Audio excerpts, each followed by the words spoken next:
কি হলো, এইভাবে তালগাছের মতো দাঁড়িয়ে আছো কেন? আমাকে সালাম করবে না? আমার কথা শুনে রিধিতা আপু থুকু বউ আমার দিকে তাকিয়ে বলল, হ্যাঁ, তোর মতো পিচ্চির পা ধরে সালাম করতে আমার বয়েই গিয়েছে। উল্টো তুই আমার পা ধরে সালাম করবি। আমি তোর বড়, বুঝলি? তো পিচ্চি হলেও কি হয়েছে? আমি এখন তোমার স্বামী। সো সালাম করো আমাকে। আমার কথা শুনে রিধিতা হাতের উপর হাত গুজে অন্যদিকে ফিরে বলল, আমি সালাম করব না তোর মতো পিচ্চি ছেলেকে। সালাম করতে না তো? না। ওকে, ঠিক আছে। এটা বলে একটা মুচকি হাসি দিয়ে রিদিতার এক হাত ধরে টান দিয়ে আমার বুকে নিয়ে আসলাম। তারপর অন্য হাত তার কোমর জড়িয়ে ধরে আর একটু শক্ত করে ধরলাম। তখন রিধি বলল, এই এই শয়তান, কি করছিস? হুম। কেন? আমি না পিচ্ছি?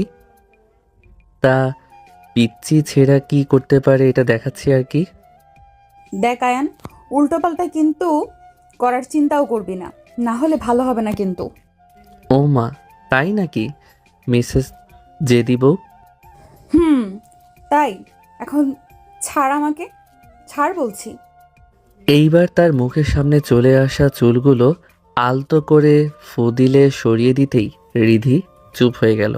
আর আমি বলে উঠলাম, মাই সুইট হার্ট, তোমাকে তো ধরেছি ছাড়ার জন্য না, আমি তো তোমাকে ধরেছি আদর করতে, জানো। আমার কথা শুনে নুসরাত কাপা কাপা গলায় বলল, দেখ আয়ান, তুই যেটা করছিস ভালো করছিস না। আমি তোকে এখনো মেনে নিতে পারিনি, তারপরেও তুই আমার কথা না শুনে জোর করছিস। এটা কি তোর ভালোবাসা? যদি জোর করা তোর ভালোবাসা হয় তাহলে তুই জোর করে সব কিছু কর, কেউ বাধা দিবে না। কেন জানি রিদিতার এই কথা আমার বুকে লাগছে। আর আমি সাথে সাথে নুসরাতকে ছেড়ে দিলাম আর বলে উঠলাম, সরি সরি রিদিতা, আমি বুঝতে পারিনি যে আমি যাকে ভালোবাসি, যার জন্য এত কিছু করলাম, সে তো আর আমাকে বোঝে না। আমি এটা ভুলে গিয়েছিলাম যে জোর করে সব কিছু করা গেলেও মন পাওয়া যায় না। সব যখন বুঝতে পারছিস তাহলে বিয়েটা কেন করলি বলবি? আমি তো তোকে সেই আগেই বলেছি তোকে আমার পছন্দ না, আমি তোকে পছন্দ করি না, তারপরও আমাকে জোর করে বিয়ে করলি। ওই যে নিজের জিনিস আগলে রাখার জন্য। ভালো যখন বেসেছি তখন আগলে রাখতেও জানি। আর বিয়ে যখন করেছি এখন তোমার সব দায়িত্ব আমার। আর তুমি নিশ্চিন্তে থাকতে পারো, আমি এমন কিছু করব না যেটাতে তুমি কষ্ট পাও। এটা বলে আমি বিছানা থেকে বালিশ নিয়ে সোফায় শুয়ে পড়লাম। এইদিকে রিদিতা আমার এমন আচরণ দেখে অবাক দৃষ্টিতে তাকিয়ে আছে আর মনে মনে বলে, এই ছেলেটাকে যতবার দেখি ততবার অবাক হই। তার মনের মধ্যে কি চলে বুঝতে পারছি না। তবে আমি কেন জানি এই ছেলেটাকে মন থেকে মানতে পারছি না। এটা কেন হচ্ছে? হয়তো এত বছর ছোট ভাই মনে করাতে এমন হচ্ছে। এটা বলে রিদিতা বিছানায় গিয়ে শুয়ে পড়ল। এইদিকে আমি মনে মনে বললাম, রিদিতা, আর কি করলে তুমি আমাকে বুঝবা? আর কত প্রমাণ করব যে আমি তোমাকে কতটা ভালোবাসি? আচ্ছা, তুমি কি আমাকে কখনো ভালোবাসবে না? আমাকে কি বুঝবে না? আমি মনে মনে এইসব ভাবছি। ও, আপনারা তো কিছু বুঝতে পারছেন না, তাই তো? আসুন বুঝিয়ে দিচ্ছি। আমি অয়ন, আর আমার পরিবারে আমার মা, বাবা, বড় ভাই, ভাবি ও তার একটা ছেলে আছে। আর রিধিতা হচ্ছে আমার চাচাতো বোন, সে আমার থেকে বড়, তাকে আমি ভালোবাসি। আমি রিধিতার থেকে ছোট হওয়ায় রিধিতা এবং পরিবারের সবাই আমার ভালোবাসা মেনে নিচ্ছিল না, তাই আমি এক প্রকার জোর করেই রিধিতাকে বিয়ে করেছি এবং বাসা থেকে বের হয়ে এসেছি। বাকিটা তো আপনারা জানেন। বাকি গল্পের সাথে থাকুন, জানতে পারবেন। আসুন এবার গল্পে আসা যাক। অন্যদিকে রাফি আর শাহিন গাড়ি করে আরোহী ও নিকিতাকে বাড়ি পৌঁছাতে দিচ্ছে। এমন সময় নিশিতা বলে উঠল, কি শাহিন, তোরা এত কিপটা, এটা আগে জানতাম না। আমরা কি কিপটামি করছি? এই যে দুলাভাইয়ের থেকে পুরো ক্রেডিট কার্ড নিয়ে নিলেন। অথচ আমাদের কিছুই খাওয়াচ্ছেন না। সবে কি একা খাওয়ার ধান্দা নাকি? আরে না, আমরা ভাবলাম আমরা গরিব মানুষ, তাই টাকা আমাদের দরকার, কিন্তু আপনারা তো কোটিপতি মানুষ, আপনাদেরও দরকার হবে এটা জানতাম না। তোমরা গরিব হলে আমরা ফকিন্নি, বুঝলে? দোস্ত, গাড়ি একটা রেস্তোরাঁতে দাঁড় করা। আরে আরে, মাত্র খেয়ে আসলাম, আবার কিভাবে খাবো? কার দিয়ে? মনে হয় টাকা আছে। চলেন শপিং করিয়ে দিন, এটাই হবে। কি? না না, এটা হবে না। এটা বলতে কিপটামের পরিচয় দিয়েই দিলেন। আরে ধুর, কাটতো আমার কাছে, ও না বললে কি হবে। মামা, গাড়ি মলে নিয়ে যা। মামা, ভাব একবার মেয়ে মানুষকে শপিং মানে, বুঝলি? ধুর, কার্ড আছে, টাকা গেলে আয়নের যাবে। মামা, যদি কার্ডের টাকা না থাকে তখন? তুই চিন্তা করিস না তো, কার্ডে টাকা থাকবে। কিছুক্ষণের মাঝে তারা শপিং মলে পৌঁছালো। তারপর তারা তিনজন নিজেদের মন মতো শপিং করলো, শুধু শাহিন বাদে, কারণ সে কেন শপিং করেনি সেই ভালো জানবে। তাকে অনেক বলছিল তিনজনে, কিন্তু শাহিন শপিং করেনি, শুধু তাদের ব্যাগ নিছে। তারপর সব কিছু নিয়ে বিল দেওয়ার পালা। কাউন্টারে এসে রাফি ম্যানেজারকে বলল। আমাদের বিল কত হয়েছে দেখেন। ম্যানেজার হিসাব করে বলল, ছাড়, 10,000 টাকা বিল হয়েছে। এই কথা শুনে শাহিন মনে মনে বলল, এই শালা কট খাইছে। কারণ আম কারণ আমার ওই কিপটে আয়নের ওপর কোনো বিশ্বাস নাই। রাফি কোনো কথা না বলে ম্যানেজারকে কার্ড দিয়ে বলল। এই নিন, বিল উঠিয়ে নিন। তারপর ম্যানেজার কার্ড নিয়ে বিল উঠাতে গেলে দেখে কার্ডে টাকা আছে মাত্র 2,000। ম্যানেজার বলল, স্যার, আপনাদের কার্ডে মাত্র 2,000 টাকা আছে, বাকি টাকা দিন। এই কথা শুনে আরোহী দিশিতা অনেকটা চমকে গেল, আর রাফি তো মনে হয় জ্ঞান হারানোর অবস্থা। তখন শাহিন বলে উঠল, আমি জানতাম এমন কিছু হবে, তাই কিছু কিনিনি। তুই চুপ থাক বেটা। স্যার, আপনি একটু দেখুন, টাকা আছে। সরি স্যার, আমি ভালো করে দেখেছি, 2,000 টাকা ছাড়া আর কোনো টাকাই নেই। রাফি এটা শুনে মনে মনে বলে, আয়ান্যা, তুই আমাদের এমন কর দিস না, আল্লাহ তোর বউ তোরে লাথি মেরে বিছানা থেকে ফেলে দিক। এটা বলে রাফি ফোন বের করে কল দিতে লাগলো। এইদিকে আমার যখনই ঘুম আসতে যাবে তখনই ফোনটা বেজে আমি ফোন দেখি। রাফির নাম্বার দেখে রিসিভ করে বললাম, কী রে রাফি, কল কেন দিলি? হালা, তুই আমাদের এমন করে কর দিতে পারলি? আমি কেমন করে কট দিলাম আবার? ওই শালা, কার্ডে টাকা আছে মাত্র 2,000 টাকা, আর আমরা শপিং করছি 10,000 টাকার, এটা কি কট না? তো তোদের শপিং করার পিছনে আমার কার্ডের হাত কি?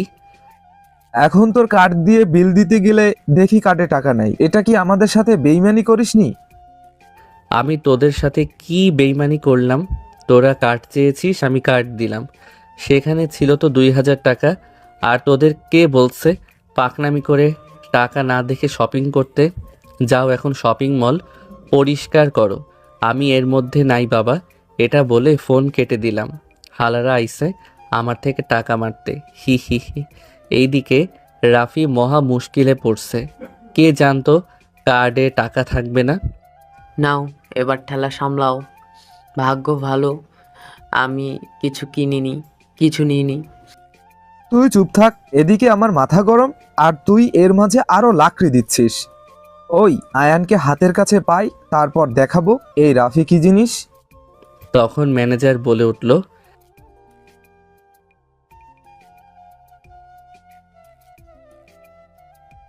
তারপর রাফি মনে মনে আমাকে গালি দিয়ে নিজের মানি ব্যাগ থেকে কার্ড বের করে পেমেন্ট করলো। তারপর তারা মল থেকে বের হয়ে গেল। তখন আরোহী বলল, আহারে, দুলাভাই আপনাদের যেই বোকা বানালো তা একদম দেখার মতো। বুঝলি আরোহী, আয়ান যখন কার্ডটা দিল তখনই আমার সন্দেহ হয়েছে নিশ্চয়ই কোনো ভেজাল আছে। তবে এমন ভেজাল কে জানতো? তাই আমি কিছু নিই নাই। আমি জানি না ওই হালা কত বড় জাউরা। তুই হালা আরেকটা কথা বললে লাথি দিয়ে ফেলে দেব কিন্তু। পা কিন্তু আমারও আছে। তাছাড়া এখানে আমি তোকে কিছু বলিনি। তুই কেন এত চেতে যাচ্ছিস? তোকে এই দুই আপু বলেছে, আমি না। এই সুন্দরী আপুরা যদি আমাকে বকেও না তাহলে আমার গায়ে লাগবে, কিন্তু তুই শালা আরেকটা কথা বললে আমি কিন্তু ফেলে দেব। আয় লাথি দে, আমি পা ভেঙে একদম এইদিকে আরোহী নিশিতা তাদের ঝগড়া দেখে অবাক হয়ে গেল। এই থামেন, কি করতেছেন? চলুন তো গাড়িতে কেউ ঝগড়া করে। আর এই সব ঝগড়া বন্ধ করেন। এত বড় দামড়া হয়ে গেছে দুইজন, এখনো ছোটদের মতো ঝগড়া করে। তা আপু, আপনার চোখে যখন আমরা ছোট তখন আমাদের একটু কোলে তোলে বড় করে দেন না? শাহিনের মুখে এই কথা শুনে রাফি তো মুখে হাত দিয়ে হাসতেছে, আর এইদিকে আরোহী নিশিতা তো রাগে ফুঁসতেছে। শাহিন না, আজ যদি রাত আর গাড়িতে না থাকতি তাহলে তোকে আমরা কি করতাম তুই নিজেও ভাবতে পারতি না। আপু, বেশি কিছু করা লাগবে না, একটু আদর করলেই হবে। তুই হালা এবার যদি চুপ না করিস তাহলে মুখ একদম সেলাই করে দিব।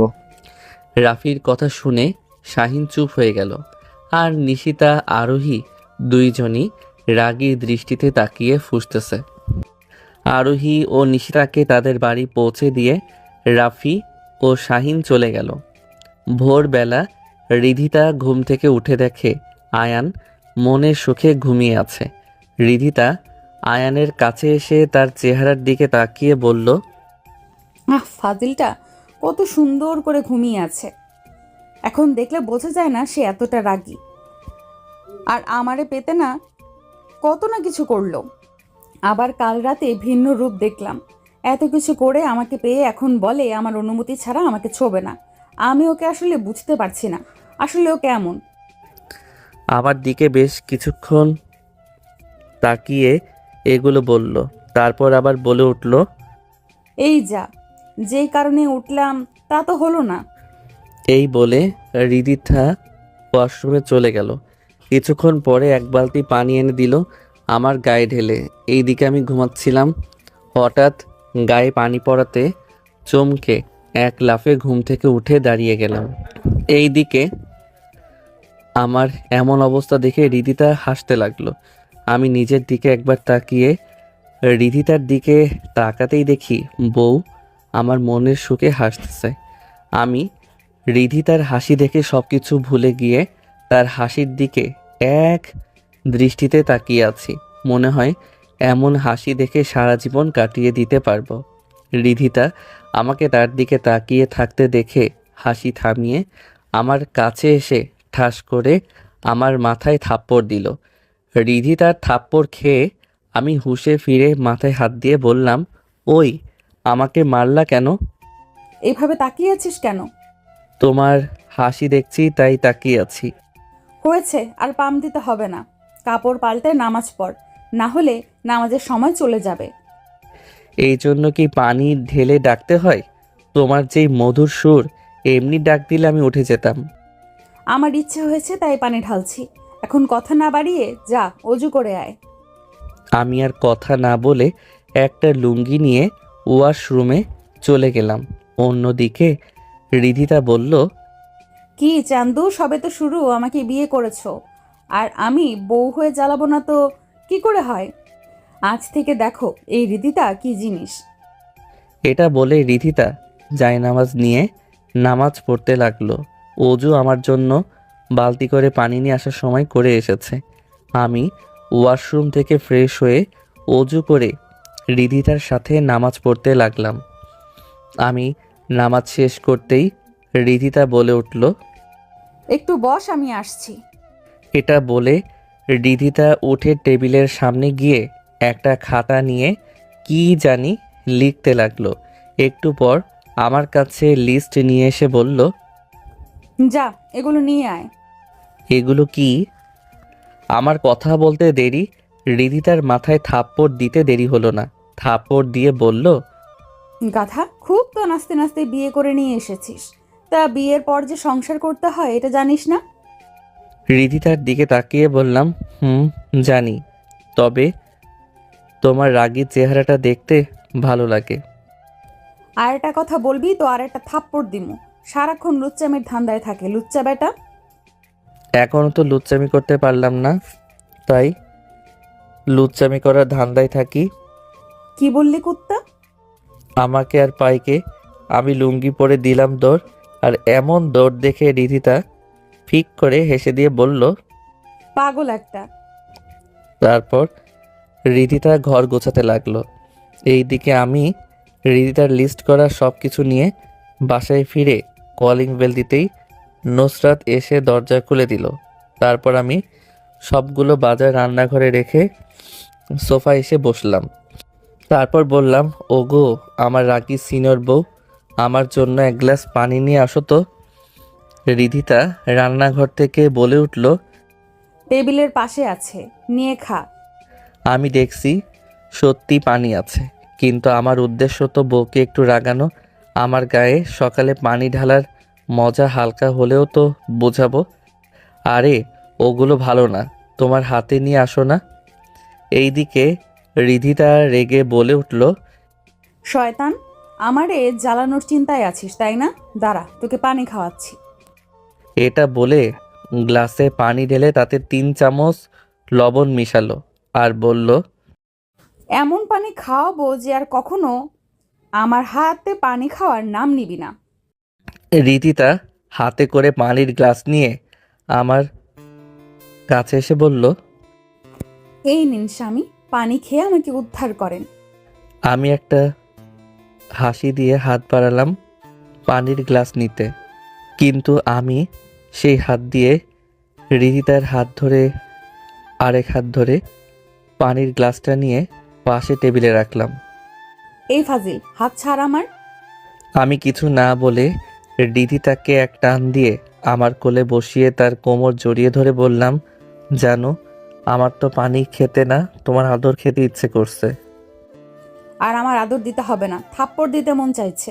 বিয়াদব কোথাকার, খালি কুমতলবে ঘুরে। বউ আমার আনরোমান্টিক হলে তো কুমতলবে ঘুরবো, তাই না? দেখ, সকাল সকাল মাথা গরম করবি না, অনেক কাজ বাকি, ছাড় আমাকে।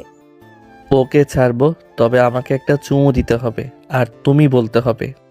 না, তোর মতো খাটাসকে আমার চুমু ওয়াক্থু ভাবলে তো বমি আসে।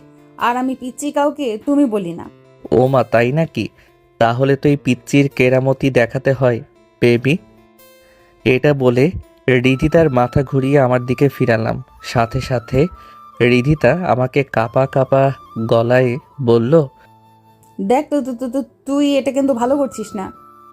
বউয়ের সাথে যা করা হয় তাই ভালো। এটা বলে তার মাথার পিছনের চুল আঁকড়ে ধরে আরেক হাত কোমরে রাখলাম।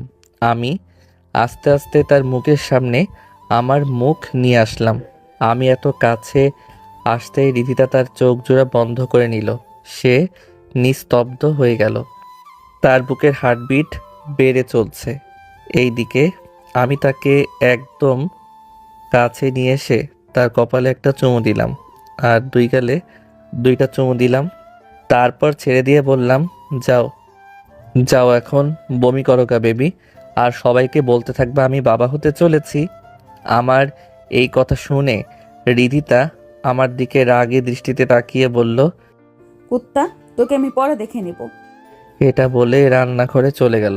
রান্নাঘরে গিয়ে মনে মনে বলল, এই কেমন স্বামী পেলাম, ভাব নিয়ে একটার আর করবে আরেকটা। হাত, পুরো মুডটাই নষ্ট করে দিল। এটা বলে রান্নাঘরের দরজা দিয়ে আমার দিকে তাকিয়ে দেখে আমি ফোন টিপছি। এটা দেখে বলতে লাগলো, দাঁড়া চান্দু, আমাকে কাজের মেয়ে করে এখন ফোন টেপা হচ্ছে তাই না? এটা বলে একটা থালাতে কিছু ময়দা নিয়ে আমার কাছে আসলো আর আমার সামনে রেখে বলল, এই যে মহারাজ, এগুলো তাড়াতাড়ি মাখেন। আমি ময়দা দেখে রিদিতার দিকে তাকিয়ে বললাম, কি এগুলো? আমি মা মা আর কিছু বলতে পারলাম না। তার কারণ হলো আমি আর কিছু বলার আগে ডাইনিটা পিছন থেকে রুটি উল্টো বেলচা বের করলো। তারপর একটা হাসি দিয়ে বলল, কি যেন বলছিলি তুই? কই না, মানে বলছিলাম আমি এক্ষুনি মেখে দিচ্ছি। Good boy. আমি এসে যেন কাজ শেষ দেখি। এটা বলে রিধিতা রান্নাঘরে গিয়ে রান্না করতে লাগলো। এইদিকে আমি আর কোনো উপায় না পেয়ে ময়দা মাখতে শুরু করলাম। আর নিজেকে বললাম, শালার এ কারে বিয়ে করে নিয়ে আসলাম। কথার আগে হাত চলে বেশি, আর চোখ দিয়ে মনে হয় আগুন বের হবে। আমি ময়দা মেখে রান্নাঘরে নিয়ে গেলাম। সেখানে গিয়ে দেখি বউ আমার রান্না করতে করতে ঘেমে একাকার। তাই আমি থালাটা একপাশে রেখে রিধিতার কাছে গিয়ে তার আঁচল দিয়ে তাকে বাতাস করতে লাগলাম। রিধিতা আমার এমন কাণ্ড দেখে আমার দিকে তাকিয়ে একটা মুচকি হাসি দিল। বিশ্বাস করেন, এই হাসি দেখে নিজের মনের হাজার কষ্ট ভুলে যেতে পারবো। হয়েছে, এমন আলগা পিরিত আর দেখাতে হবে না। যা এখান থেকে। আমার বউকে আমি যা খুশি তা দেখাবো, তাতে তোমার কি? রিধিতা আমার দিকে রাগী দৃষ্টিতে তাকিয়ে বলল, কি বললি কুত্তা? না মানে আমি ওইভাবে বলতে চাইনি কথাটা, তুমি যেমনটা ভাবছো। তাহলে কেমন করে বলছিস? মানি না, বকছিলাম আমার বউকে আমি যেমন খুশি তেমন আলগা পিরিতি দেখাবো, এতে তোমার কি? আমার যাই হোক, এইসব আলগা পিরিত বাদ দিয়ে এখানে দাঁড়া। আচ্ছা বউ, তুমি কি একটু সুন্দর করে কথা বলতে পারো না? না, পারি না। এখন চুপচাপ এখান থেকে যাবি নাকি লাথি দিয়ে বের করব? যাচ্ছি। পুরো একটা ডাইনিকে বিয়ে করলাম মনে হয়। হালকা বিড়বিড় করে বললাম কথাটা। তখন রিধিতা বলে উঠল, ওই কি বললি কুত্তা? কই কিছু না, তুমি রান্না করো, আমি গেলাম। এটা বলে আমি রুম থেকে বের হয়ে গেলাম। প্রায় ঘন্টাখানেক পর রিধিতা রান্নাঘর থেকে বের হয়ে আমার সামনে এসে বলল, ওই আমি ফ্রেশ হতে গেলাম, তুই রান্নাঘর থেকে রান্না আর রুটিগুলো নিয়ে আয়। এটা বলে রিধিতা চলে গেল। আমি রান্নাঘরে গিয়ে রান্না আর রুটি নিয়ে ডাইনিং টেবিলে রাখলাম। একটু পর রিধিতা এসে টেবিলে বসে পড়ল। আমি রিধিতাকে খাবার বেড়ে নিজে নিলাম। আমি খাচ্ছি, এমন সময় দেখলাম রিধিতা আমার দিকে রাগী দৃষ্টিতে তাকিয়ে আছে। কি হলো বউ, এইভাবে আমার দিকে তাকিয়ে আমাকে গিলে না খেয়ে পেটের খাবার খাও, তাহলে পেট ভরবে। আমার কথা শুনে রিধিতা রেগে আমার পায়ে দিল একটা লাথি। আমি লাথিকে আহ করে চিৎকার দিলাম, ওই আমারে মারলা কেন? একদম বেশি করছিস শালা। এত কষ্ট করে রান্না করলাম আমি, আর কুমির কোথাকার একা খেয়ে নিচ্ছে। তা কানাবো, আপনাকে কে খেতে মানা করছে? আপনার চোখে কি এই খাবারগুলো দেখতে পাচ্ছেন না? এই কুত্তা, একদম আমাকে কানা বলবি না, না হলে তোর চোখ দুটো তুলে নিব। এই কথা শুনে আমি সাথে সাথে এক হাত দিয়ে চোখ লুকালাম। আমার চোখে নজর না দিয়ে খাবারে নজর দেন। আচ্ছা, আমি তোর কে? কেন? আমার বিয়ে করা বউ। আমাকে তুলে নিয়ে বিয়ে কে করেছে? আমি। তাহলে খাওয়ানোর দায়িত্ব কার? আমার। তাহলে তুই একা খাচ্ছিস কেন? আমাকে কে খাইয়ে দিবে? কেন? তোমার হাত আছে, তুমি খাও। আমি আমার হাতে খেতে পারবো না। এটা শুরুতে বললে হয়, তা না করে পেঁচিয়ে ঝগড়া করে কথাটা বলল। ওই আমি ঝগড়া করি? তাহলে আমাকে বিয়ে করলি কেন? তোমার সাথে আমার ঝগড়া করতে ভালো লাগে। তারপর দুইজন কথা বলতে বলতে খাবার খেতে লাগলাম। আমি নুসরাতকে খাইয়ে দিচ্ছি আর আমিও খাচ্ছি। অন্যদিকে ছোট আব্বু আমার ফোনে কল দিচ্ছে, কিন্তু সংযোগ দিচ্ছে না। আর সবাই চিন্তা করছে আমরা কেমন আছি, কোথায় আছি এটা নিয়ে। আম্মু তো প্রায় কান্না শুরু করে দিল। ভাবি, কান্না করিও না, আল্লাহর উপর ভরসা রাখো। আয়ান ভালোই আছে, চিন্তা করিও না। আয়ান বাবা, কোথায় আছিস? চলে আয় বাবা, আমি যে তোকে ছাড়া থাকতে পারছি না। ভাবি চিন্তা করিও না, আমি সব জায়গায় খবর লাগিয়ে দিয়েছি। বিকেলের মধ্যে আয়ানকে খুঁজে পাওয়া যাবে আশা করি। এই দিকে খাওয়া দাওয়া শেষ করে আমি রুমে এসে বিছানায় শুইলাম। একটু পর রিধিতা সব কিছু গুছিয়ে রুমে আসলো। আমি রিধিতার দিকে একটা শয়তানি হাসি দিয়ে বললাম, ওই বেবি শোনো না, একটা কথা বলি, রাগ করবে না তো? রাগ করার মতো হলে করব। তা কি বলবি বল। আমি আগে দাঁত কেলিয়ে হাসি দিয়ে বললাম, না মানে আমাদের তো বাসর রাত হয়নি, চলো না আমরা বাসর দিন করি। আমার এই কথা শুনে রিদিতা রাগী দৃষ্টিতে তাকিয়ে বলল, থাপ্পড় দিয়ে কানের নিচে লাল করে ফেলবো। উল্টোপাল্টা কথা বলবি তো। তোমার মতো সুন্দরী বউ থাকলে উল্টোপাল্টা কথা কেন, উল্টোপাল্টা কাজও মাথায় আসে। দাঁড়া কুত্তা, আমি তোর বাদরামি বের করছি। আশেপাশে কি জানি খুঁজতে লাগলো। আমি অবস্থা বেগতিক দেখে দিলাম দৌড়, এক দৌড়ে রুমের বাহিরে। আর আমার পিছন পিছন নুসরাতও বের হলো। ওই যাচ্ছিস কোথায়? তোমাকে ছাড়া কোথায় যাব বলো বেবি? আবার? আচ্ছা জানো, রেডি হও, ঘুরতে যাব কেমন? রিদিতা আমার কথা শুনে বলে উঠল, সত্যি? সত্যি। ওকে, আমি আসছি 5 মিনিট। 5 মিনিট পর রিধিতার বোরকা পরে আসলো। তারপর আমি রিধিতাকে নিয়ে ঘুরতে বের হলাম। হ্যালো তানিয়া ম্যাম, একটা খারাপ খবর আছে। সময় যখন খারাপ হয় তখন এমনিই সব খারাপ হয়। তা কি এমন খারাপ খবর আছে শুনি? নেজাত বিয়ে করে নিয়েছে, তাও আবার চাচাতো বোনকে। এই কথা শুনে তানিয়া বসা থেকে দাঁড়িয়ে গেল। কি? বিয়ে? তাও নেজাত, তুই সত্যি বলছিস তো নাকি মিথ্যা? না ম্যাম, আমি সত্যি বলছি, তবে যতটুকু খবর শুনছি তার চাচাতো বোন তাকে পছন্দ করে না, আর সে চাচাতো বোনকে জোর করে বিয়ে করেছে। লোকটার কথা শুনে তানিয়ার মুখে একটা হাসি ফুটলো। তানিয়া বলল, ওই বজ্জাতের চোখে কি কোনো মেয়ে পড়েনি যে জোর করে বিয়ে করছে? আরে আমাকে বলতো, আমি নিজে বিয়ে করে নিতাম।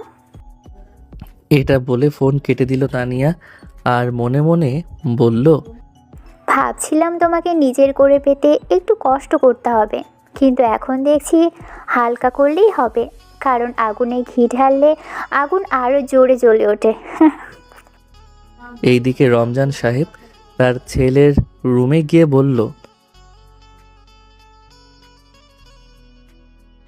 বাবা তুমি যাও, আমি এখান থেকে ওই দিন যাব যেদিন ওই নুসরাতকে আমার করতে পারবো।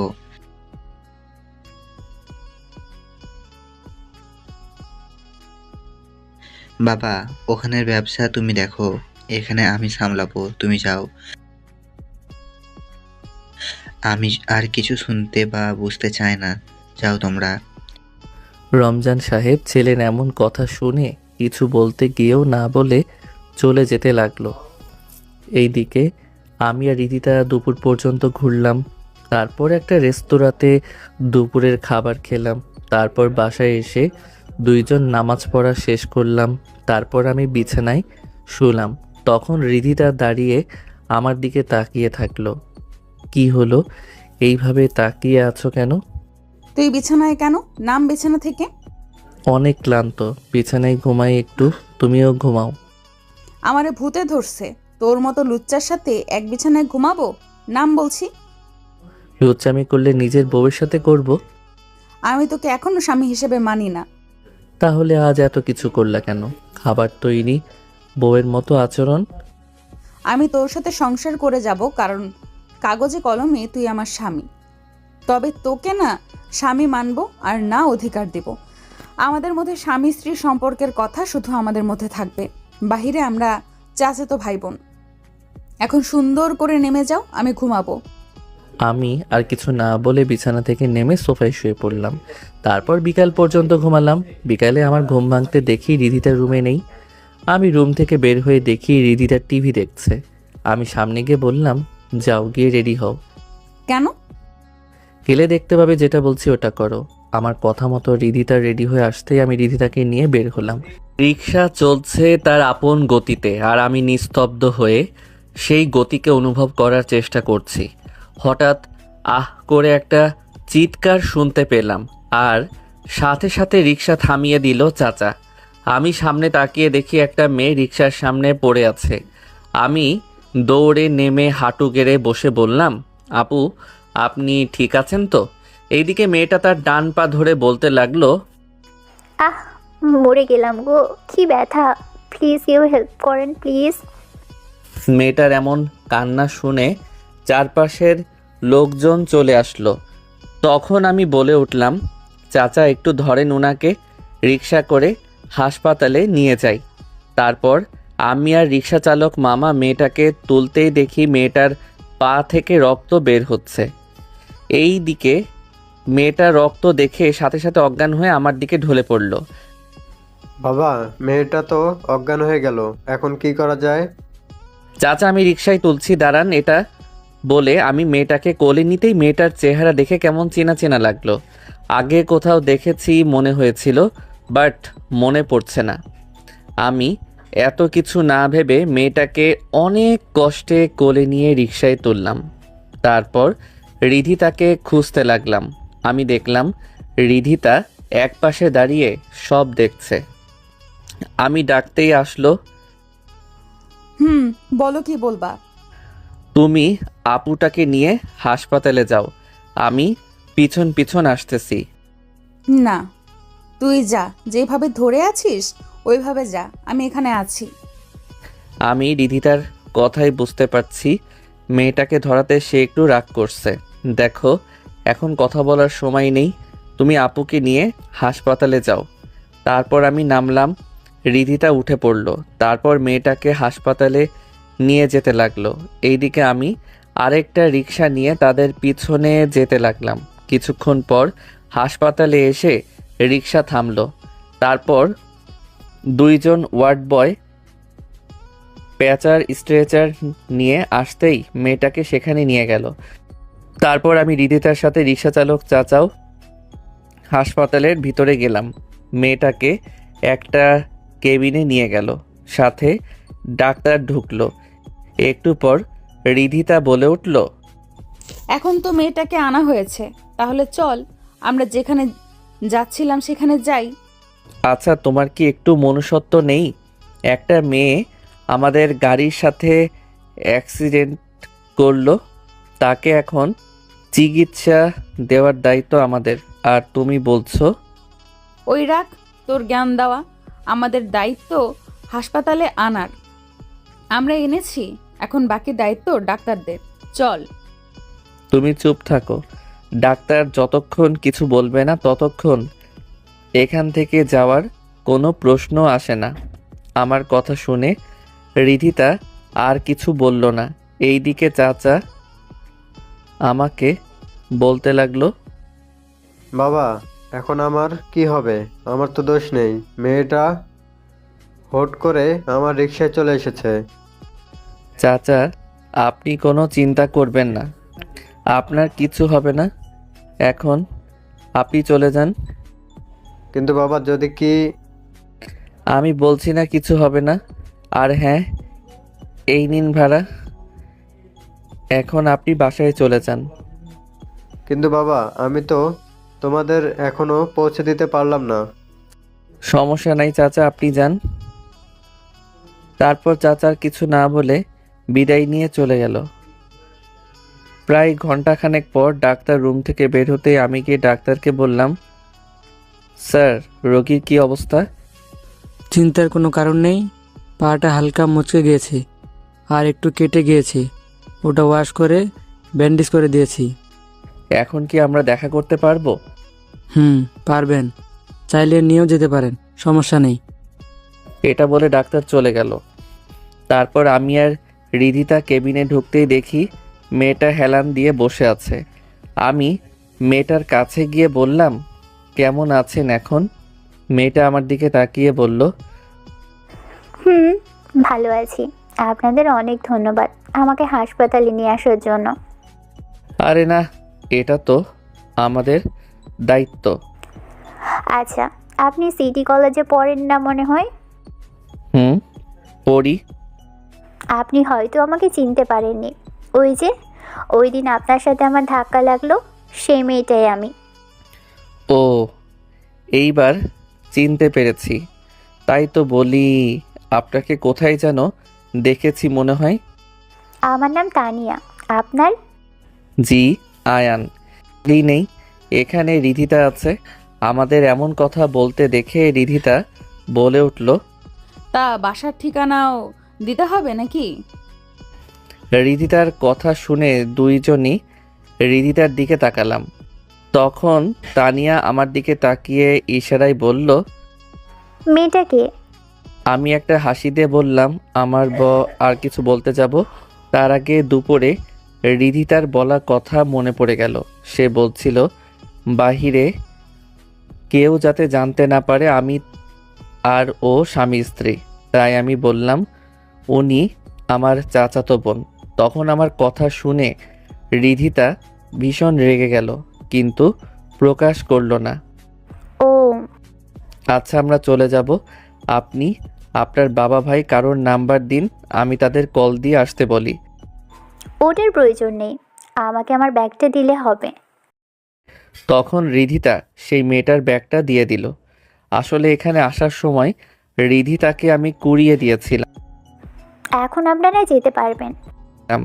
ওকে বাই, আল্লাহ হাফেজ। এটা বলে আমি রিধিতার রুম থেকে বের হয়ে চলে গেলাম। অন্যদিকে তানিয়া মনে মনে একটা হাসি দিয়ে বলল, বাহ বাহ, এখানে তো অনেক দূর নদীর তীরটা, যেটা পাড়ি দেওয়া অত সম্ভব না। এই দিকে রিধিতাকে নিয়ে হাসপাতালের নিচে দাঁড়িয়ে থাকলাম। একটু পর একটা ট্যাক্সি আসতেই ওটাতে উঠে পড়লাম। তখন, কেন, তোমার আবার কি হলো হঠাৎ? যেটা বললাম ওটা কর, আমার ভালো লাগছে না। আমি তো বুঝে উঠতে পারছি না এর আবার কি হলো, হঠাৎ এত রেগে গেল কেন? আমি ড্রাইভারকে বললাম, ভাই চৌধুরী বাড়িতে নিয়ে যান তো। আমি এই কথা বলতে ড্রাইভার গাড়ি চালাতে লাগলো। আর রিধিতা আমার দিকে কেমন করে যেন তাকিয়ে থাকলো। এইভাবে তাকিয়ে আছো কেন? না, ওই বাড়িতে কেন? আমি আমার শ্বশুর বাড়িতে তার বউকে নিয়ে যাচ্ছি। এখানে কারণ খোঁজো কেন? কে তোর বউ শুনি? ও মা, কে মানে? তুমি আমার বউ? থাপ্পড় দিয়ে একেবারে নাক ফাটিয়ে দিব। আমি যদি তোর বোন না, চাচাতো বোন। না, তুমি আমার বউ। তাহলে ওই মেয়েকে বোন বললি কেন? এটা তো তোমার জন্য বলছি। আমার জন্য মানে?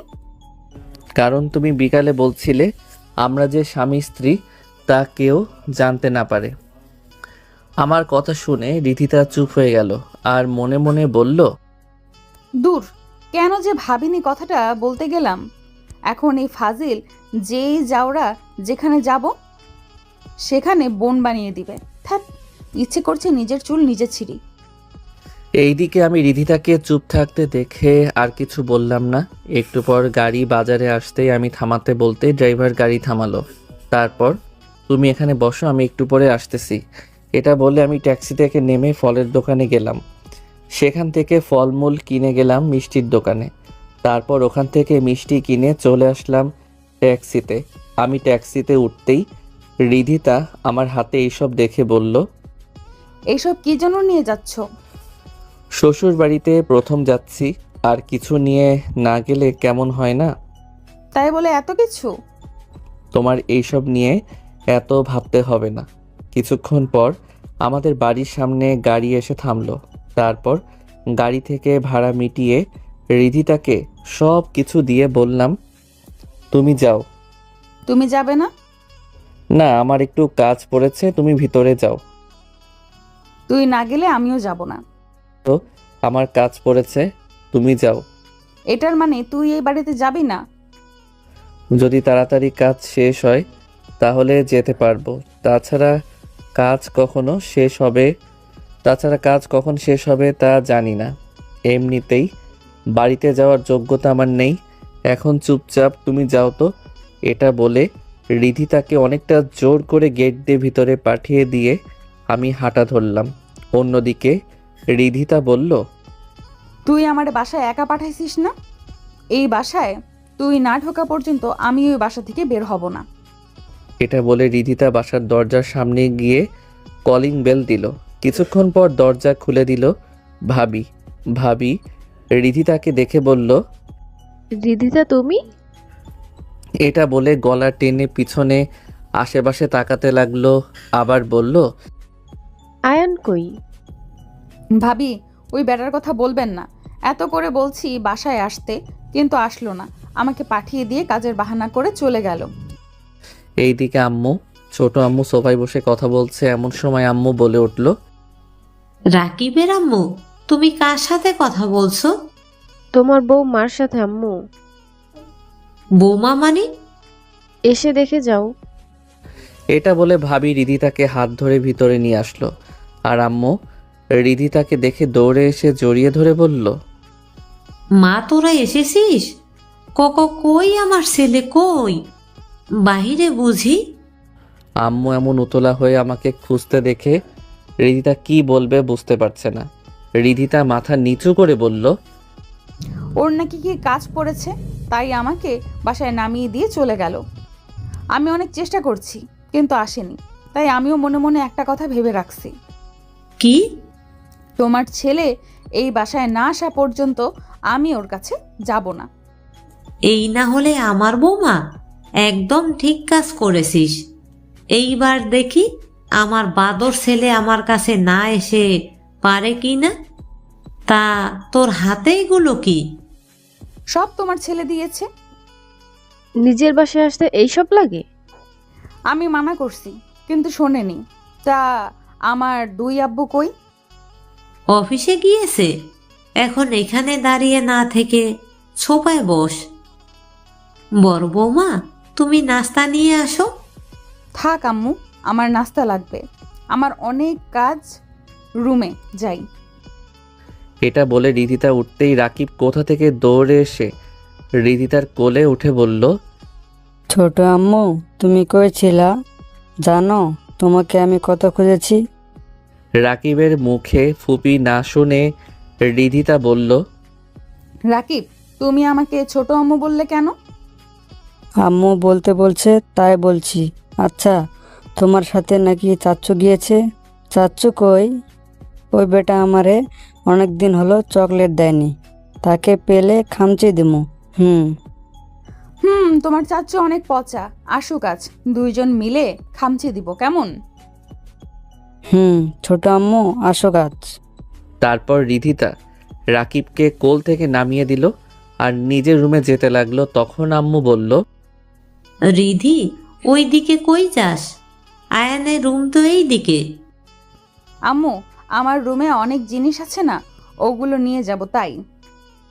ও আচ্ছা, যা তাহলে। অন্যদিকে আমি কাজের নাম করে চলে আসলাম বন্ধুদের কাছে।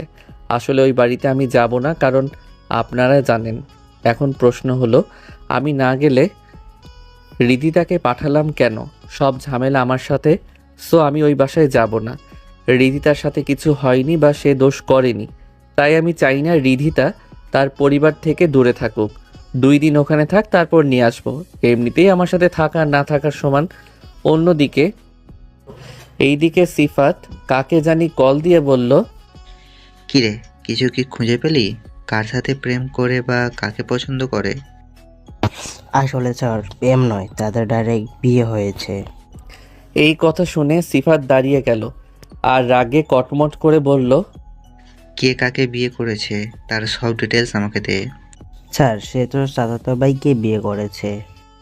এই কথা শুনে সিফাত রাগে তার হাত মুষ্টি বন্ধ করে বলল, ওর সকল ইনফরমেশন সব আমাকে রাতের মধ্যে দিবি।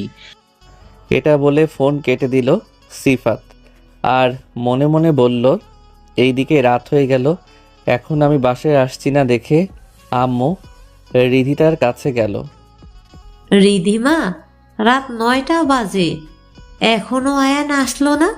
তুই একটু দেখ না। ওকে আম্মু, আমি দেখছি। এই বলে রিধিতা আমাকে কল দিল। এইদিকে আমরা 3 বন্ধু আড্ডায় ব্যস্ত। হঠাৎ ফোন বাজলো, হাতে নিয়ে দেখি রিধিতা। কল রিসিভ করে বললাম, বলো। তুমি কোথায়? বাসায় আসবে না? না, এখনো কাজ শেষ হয়নি। দেখো আমি জানি তোমার কাজ নেই, তাই বলছি সুন্দর করে বাসায় চলে আসো। ওই বাড়িতে যাওয়ার যোগ্যতা বা অধিকার আমার নেই, তাই যাব না। আমার কথা শুনে রিধিতা কিছু বলতে যাবে, তার আগে আম্মু ফোন নিয়ে বলছে, বাবা, তোর কি আমার কথা একটুও মনে পড়ে না? এই বলে কান্না করে দিল। আমি আম্মুর কণ্ঠ শুনে বললাম, তুমি কেমন আছো আম্মু? ভালো নেই বাপ, তোকে ছাড়া একদম ভালো নেই। বাবা, বাসায় আয় না, তোকে না দেখলে যে মন কেমন কেমন করে। আম্মু কি আর করব, আমি যে আর ওই বাড়িতে যেতে পারবো না। তোর এই মায়ের কান্না দেখেও তুই আসতে পারবি না? আম্মু, তুমি কান্না করিও না, প্লিজ একটু বুঝবার চেষ্টা করো। বুঝেছি, তোকে আর বুঝাতে হবে না। তুই যদি এই বাসায় আর না আসিস তো আমি আর খাবার খাবো না। এটা কি বলছো আম্মু? এমন কেন করছো? এমন করলে তোমার শরীর খারাপ করবে। আমার শরীর নিয়ে তোকে ভাবতে হবে না, আর যদি এত ভাবতে হয় তাহলে বাসায় এসে পড়। এটা বললে আম্মু রিধিতাকে ফোন দিয়ে চলে গেল। এইবার রিধিতা বলে উঠল, আমিও খাবো না যদি তুই না আসিস। এখন তোর ইচ্ছে, তুই আসবি কি না। এটা বলে ঠাস করে ফোন কেটে দিল। আমি ফোন পকেটে রেখে মুখ কালো করে নিতেই শাহিন বলল, দোস্ত, কি হয়েছে? মুখ কালো কেন? ভাই আর বলিস না, আম্মু ফোন করে বলল বাসায় না গেলে নাকি খাওয়া বন্ধ করে দিবে, সাথে রিধিতাও। তো বাসায় যা, সমস্যা কি যেতে? ভাই, আব্বু তো মানা করছে আমাকে বাসায় যেতে, আর না মুখ দেখাতে। আরে দূর, বাবা মা এসব বলে রাগের মাথায় ওই সব কানে নিস না, বাসায় যা। আর যদি এত রুচিতে বাজে তাহলে তুই তোর বাপের সামনে পড়বি না। ঠিক বলছিস, না হলে আম্মু রিধিতা যেই জেদি, আমি না গেলে সত্যি খাবে না, পরে আম্মু অসুস্থ হয়ে পড়বে। তোরা থাক তাহলে, আমি আসি। আচ্ছা যা। তারপর আমি তাদের থেকে বিদায় নিয়ে রাস্তার পাশে দাঁড়িয়ে আছি রিকশার জন্য। তখনই আমার একদম পাশ দিয়ে অনেক জোরে একটা বাইক যেতে আমি চিৎকার দিয়ে বলে উঠলাম, এই শালা সাবধান, গাড়ি চালাতে পারিস না, একটু হলেই তো আমাকে। এটা বলে থেমে গেলাম। আর আমি নিজের পেটের দিকে তাকাতে দেখি আমার পেট দিয়ে রক্ত বের হচ্ছে। আর আমি বুঝতে পারছি বাইক থেকে কেউ একজন আমাকে আঘাত করেছে। আমি আর কিছু ভাবতে পারছি না, সাথে সাথে রক্ত বলে জোরে চিৎকার দিয়ে অজ্ঞান হয়ে গেলাম। এইদিকে আব্বু, ছোট আব্বু সোফায় বসে আছে। কি হলো? এত রাত হলো, এখনো আয়ান বাসায় আসার খবর নেই? আচ্ছা, আমি দেখছি। এটা বলে রিধিতাকে ডাক দিল। রিধিতা এসে বলল, আব্বু বলো। আয়ানকে একটু কল দে, রাত অনেক হলো, এখনো আসছে না। আব্বু, আপনার খাবার খেয়ে নিন, মনে হয় না আয়ান আসবে। আমি একটু আগে কল দিয়ে কথা বলছি, কিন্তু কিছু বলেনি। কিন্তু তোমার শাশুড়ি যে খাবে না বলেছে, না খেলে ওর শরীর অসুস্থ হবে। আপনারা খান, আমি ব্যাপারটা দেখছি। এই বলে রুমে রিধিতা ফোন হাতে নিল। ফোন হাতে নিতে বুকটা মোচড় দিয়ে উঠল। রিধিতা মনে মনে বলল, আমার হঠাৎ এমন অস্থির লাগছে কেন? হাতটাও কাঁপছে। নিজেদের কিছু হলো না তো আবার? ধুর, কি সব আবল তাবল বলছি। এটা বলে আর কিছু না ভেবে ফোন নিয়ে আমাকে কল দিল। রিং হচ্ছে, তবে তুলছি না। এইভাবে 3-4 বার কল রিসিভ না করাতে রিধিতা অস্থির হয়ে পড়ল। তার বুকের হার্টবিট বেড়ে গেল। নিজে নিজে বলল, না, আয়নের কিছুই হতে পারে না। তারপর বড় একটা নিঃশ্বাস ফেলে আবার কল দিল। এইবার কল রিসিভ হলো, আর কল রিসিভ হতেই রিদিতা বলে উঠল, ওই কুত্তা, ফোন ধরছিস না কেন? কি কাজ করছিস যে আমার ফোন তুলছিস না? কোথায় তুই? তাড়াতাড়ি আয়, না হলে তোকে যে কি করব নিজেও জানি না। ভাবি, আমি রাফি বলছি। আয়ানের ফোন রাফির ধরাতে আর রাফি এমন কাঁপা কাঁপা গলায় কথা বলাতে রিদিতার বুক কেঁপে উঠল। এইবার রিদিতাও কাঁপা কাঁপা গলায় বলল, রাফি, আয়ান কোথায়? আয়ানের ফোন তোমার কাছে কেমন করে? আসলে ভাবি। রিদিতা অস্থির হয়ে পড়ল আর বলল, আসলে নকলে কি? আয়ান হাসপাতালে। রাফির মুখে আমি হাসপাতালে শুনে রিদিতার মাথা ঘুরে উঠল। কাঁপা কাঁপা গলায় বলল, হাসপাতালে মানে? কি হয়েছে আয়ানের? আসলে ভাবি তেমন কিছু না, একটু অ্যাক্সিডেন্ট হয়ে রিদিতা আছে। কি? কেমন করে?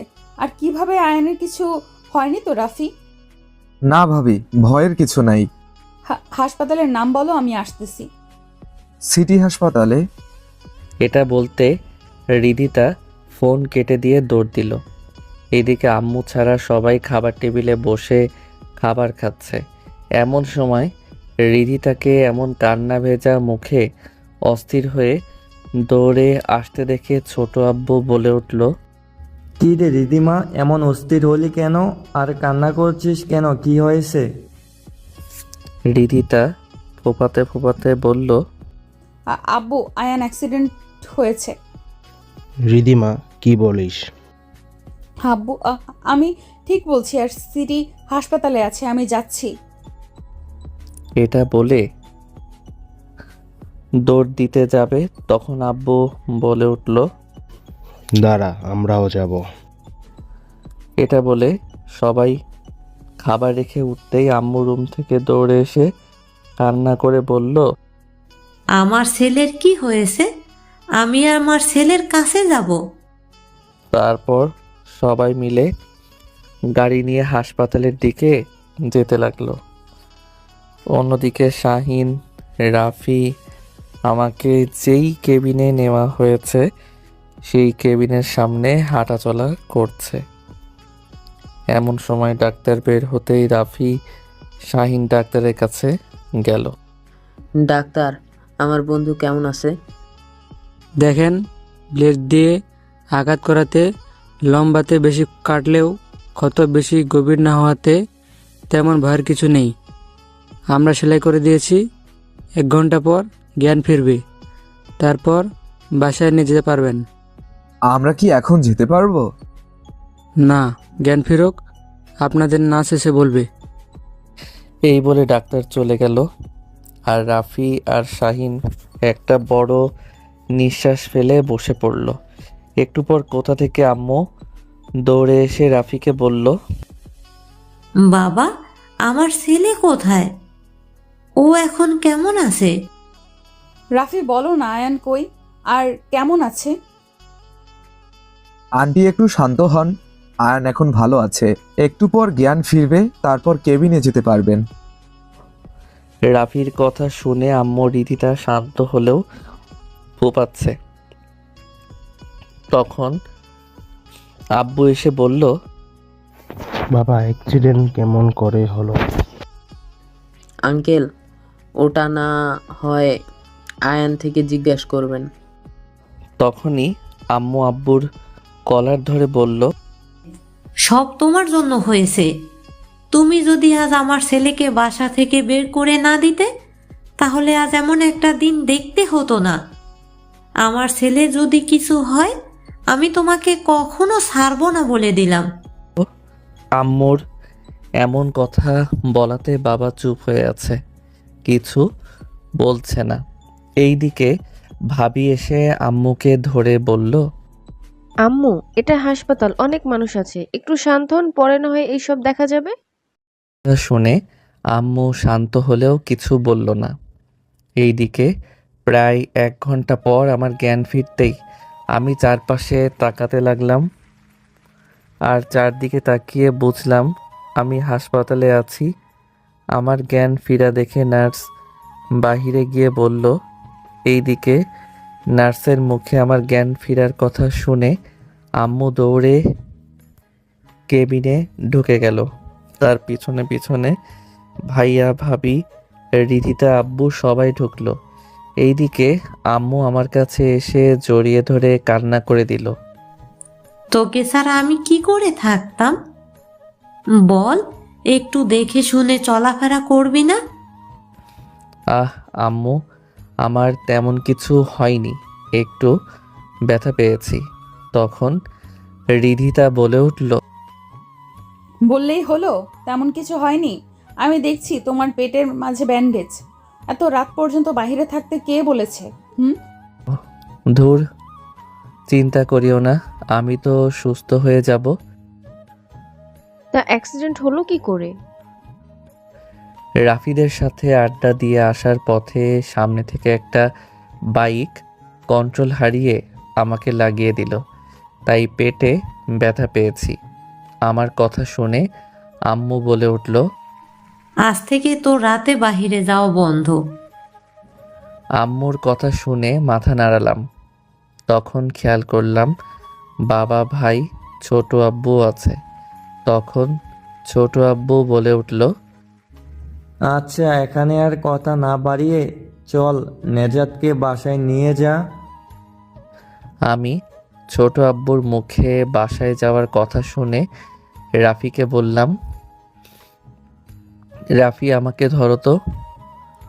আর শাহিন, তুই গিয়ে একটা ট্যাক্সি নিয়ে আয়।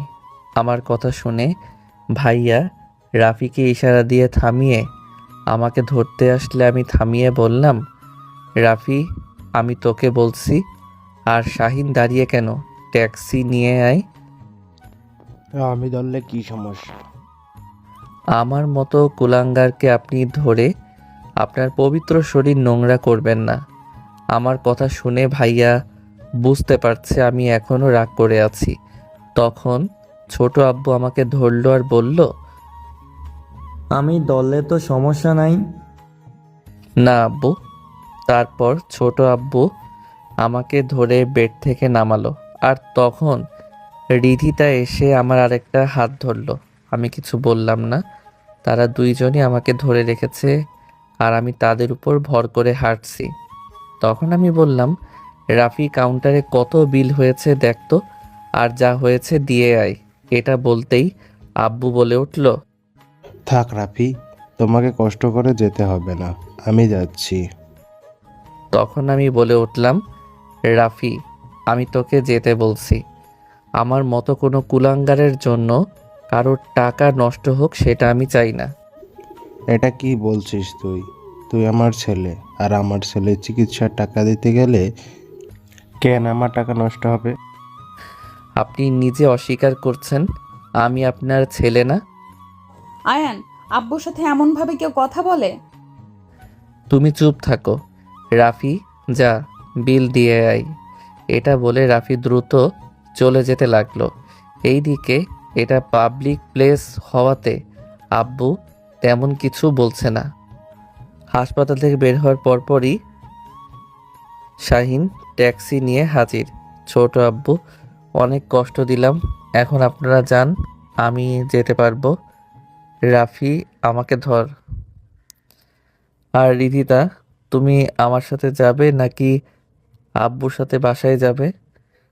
নাকি আব্বুর সাথে তাদের বাসায় যাবে?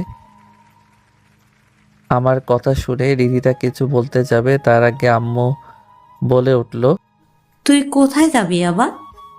আমার বাসায় যাব। তোর বাসা মানে? আমাদের সাথে তুই যাবি না? তোমাদের সাথে আমি কোথায় যাব? কেন আমাদের বাসায়?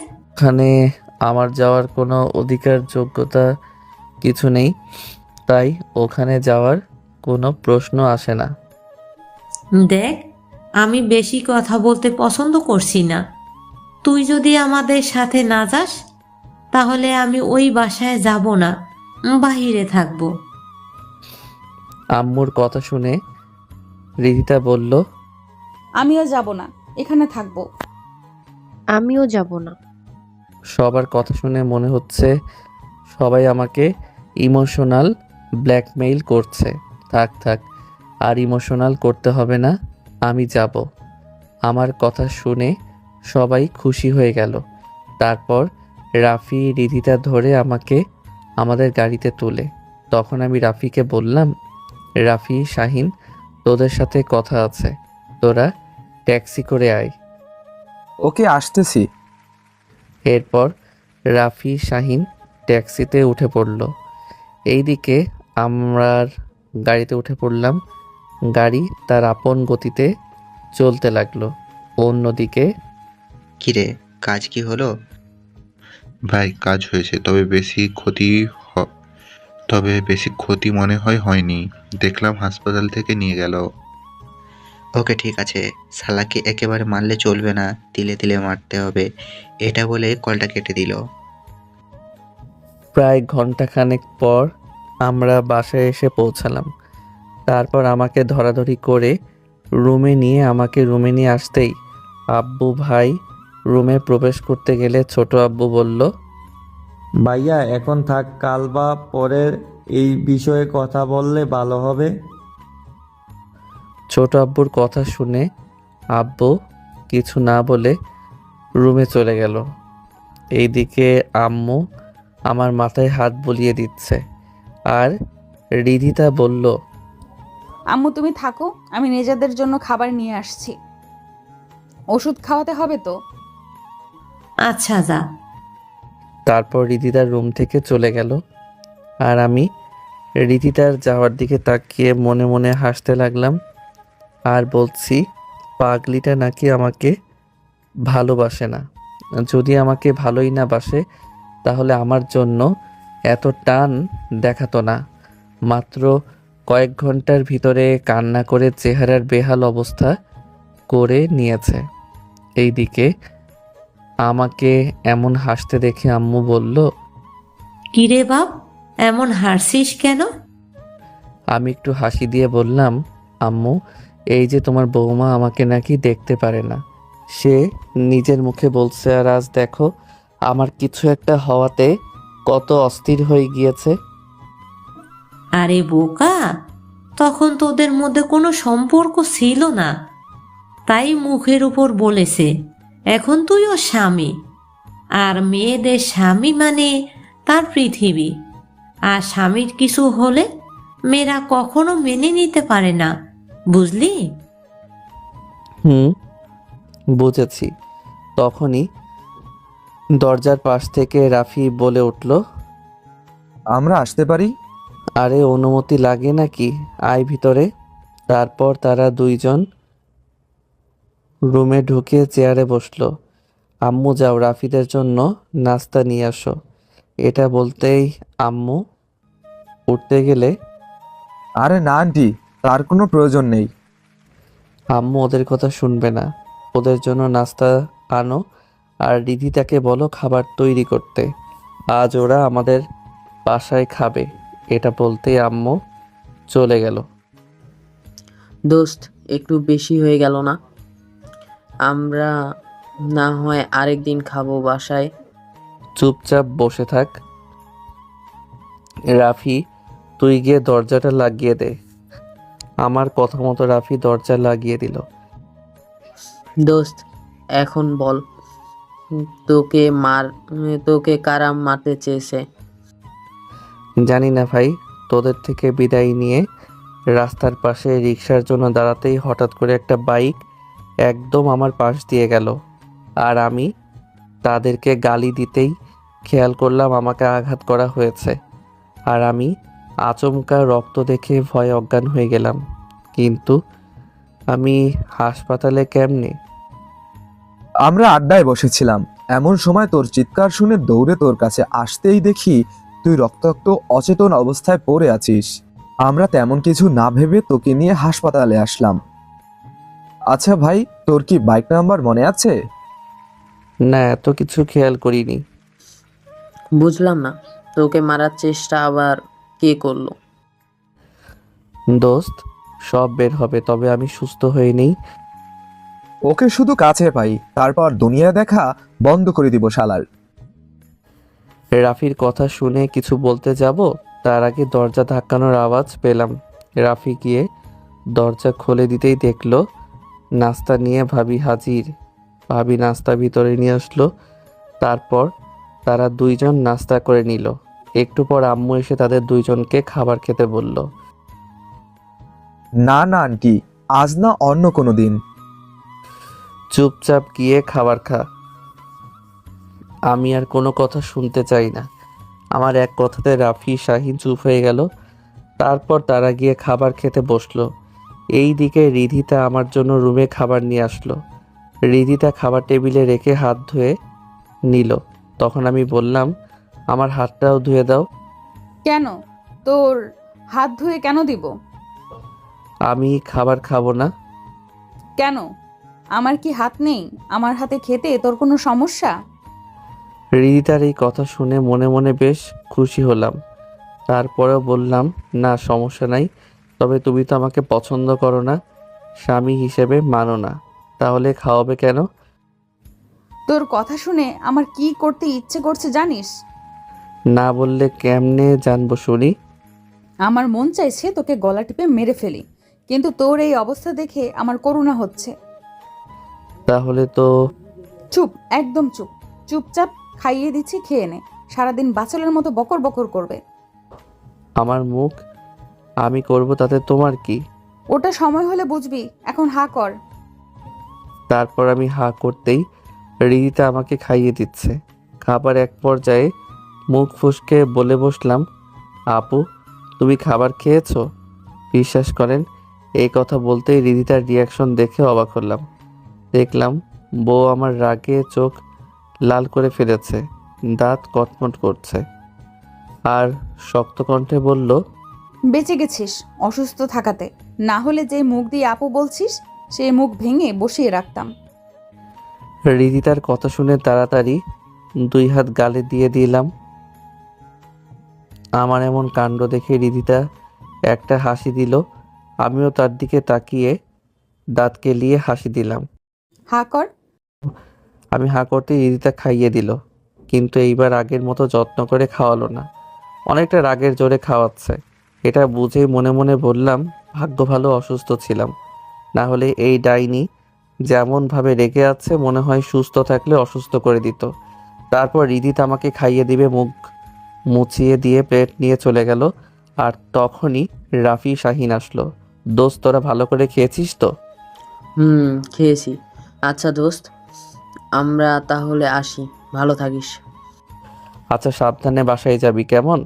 তারপর তারা দুইজন আমার থেকে বিদায় নিয়ে আম্মুর থেকে বিদায় নিয়ে চলে গেল। এই দিকে এমপির মেয়ে তানিয়া তার রুমে শুয়ে আছে, পাশে আছে তার আম্মু।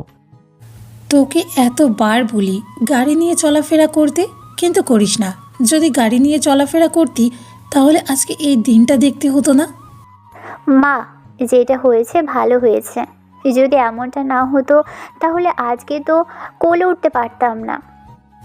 কি বিড়বিড় করছিস বলতো আমায়? তেমন কিছু না, তুমি এখন রুমে যাও, আমি ঠিক আছি। না, তোকে রেখে রুমে যেতে পারবো না। তোমাকে যেতে বলছি, মানে যাও। কিছু লাগলে বা দরকার হলে ফোন দিবি। তারপর তার মা চলে গেল। তখনই তানিয়ার ফোনটা বেজে উঠল। বল, কি আপডেট আছে? কি শোনা বাজে খবর? তা আয়ন ঠিক আছে তো? তাড়াতাড়ি খোঁজ লাগা, কারা আমার কলিজার গায়ে হাত দিল। তোদের কত বড় সাহস আমিও দেখি। এটা বলে ফোন কেটে দিল। তানিয়া রাগে বলতে লাগলো, তুই যেই হোস না কেন অনেক বড় ভুল করেছিস আমার কলিজায় হাত দিয়ে।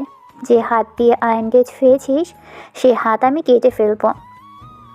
এইদিকে রিধিতার কিছুক্ষণ পর রুমে এসে ওষুধ হাতে নিয়ে বলল, নাও, এগুলো খেয়ে নাও। আমি ওষুধ নিয়ে খেয়ে ফেললাম। এটা বলে রিধিতা ওয়াশরুমে চলে গেল। এইদিকে আমি ক্লান্ত থাকাতে চোখ বন্ধ করে রাখলাম, তবে ঘুমাইনি। রিধিতা ফ্রেশ হয়ে বিছানার দিকে তাকিয়ে দেখে আমি ঘুমিয়ে আছি। আহা, এমন নিষ্পাপ হয়ে ঘুমাচ্ছে যেন মহারাজা কিছুই জানে না, বোঝে না। এই বাদরের চেহারা দেখলে আমার বুঝতে সমস্যা হয় যে এই ভালা ভোলা গুলুমুলু দেখতে মানুষটা আমাকে বিয়ে করতে পুরো পরিবারের বিরুদ্ধে চলে গেল। আমি বুঝি না এই ফাজিলটা আমার মধ্যে কি এমন দেখলো যে আমাকে এতটা ভালোবাসে। আমার দিকে তাকিয়ে এইসব কথা মনে মনে বলতে বলতে আমার কাছে আসলো। তারপর আমার গায়ে একটা কাঁথা দিয়ে আমার পাশে বসে আমার দিকে তাকিয়ে থাকলো আর বলল, এই মানুষটা আমাকে এমনভাবে টানে কেন? তাকে দেখলে মন চায় এইভাবে সারা জীবন দেখে যাই। আচ্ছা, আমি কি তাহলে আয়ানকে ভালোবাসতে শুরু করলাম? যদি ভালো না বাসি তাহলে ওই মেয়েকে সাহায্য আর কথা বলাতে আমার কেন এত রাগ হলো? আমি বুঝতেছি না এই ছেলেটা আমাকে ওর প্রতি কিভাবে আসক্ত করলো। এটিকে কয়দিনে করলো নাকি আরও আগ থেকে? হয়তো আগে থেকেই, তবে তখন অনুভূতিটা বুঝতে পারিনি। আচ্ছা, পাগলটা তো এখন ঘুমাচ্ছে, যদি ওর কপালে একটা পাপিয়ে দেই। থুর, এইসব কি আবল তাবল ভাবছি আমি। ও যদি জেগে যায় তখন? থাক, ঘুমাক। এটা বলে আমার পাশে শুয়ে পড়ল। চোখ বন্ধ করতে যাবে তখন আবার উঠে পড়ল আর মনে মনে বলল, দূর, এই লুচ্চা মনও আর শান্তিতে থাকতে দিবে না মনে হয়। এখন এই বাদরটাকে পাপি না দেওয়া পর্যন্ত ঘুম হবে না। কি করি এখন? দূর, যেটা হবে দেখা যাবে। আমার জামাই আমি পাপ্পিয়ে দিমু, এতে কার কি? এটা বলে রিধিতা এক বুক সাহস নিয়ে আমার মুখের দিকে আস্তে আস্তে এগোচ্ছে। এইদিকে আমার চোখ বন্ধ থাকলেও আমার মস্তিষ্ক বলছে আমার এমন কাছের কেউ একজন আছে। তবে আমি চোখ খুললাম না, কারণ আমার রুমে রিদিতা ছাড়া কেউ নেই। কাছে আসলে আমার বউ আসবে। আমি এসব চিন্তা করছি, হঠাৎ অনুভব করলাম আমার কপালে কারোর ঠোঁটের স্পর্শ। আমি হালকা কেঁপে উঠলাম, কারণ রিদিতার নরম ঠান্ডা কোমল ঠোঁটের স্পর্শ আমার শরীরে মনে হচ্ছে বিদ্যুৎ বয়ে গেল। তারপর রিদিতা আমাকে পাপ্পি দিয়ে আমার নাকটার সাথে তার নাক আলতো করে লাগিয়ে আস্তে করে বলল, তোমাকে আপন করে পেয়েছি, তোমার ইচ্ছে যদিও ভালোবাসাময় কারণে, আর সেই ভালোবাসা আগলে রাখার দায়িত্ব আমি নিচ্ছি। তুমি আমাকে আগলে রেখে তোমার ভালোবাসার প্রমাণ দিয়েছ, এখন আমি তোমাকে আগলে রেখে আমার স্বামীকে ভালোবাসার প্রমাণ দিব। এটা বলে রিদিতা আমার পাশে শুয়ে আমার দিকে ঘুরে চোখ বন্ধ করে রাখলো।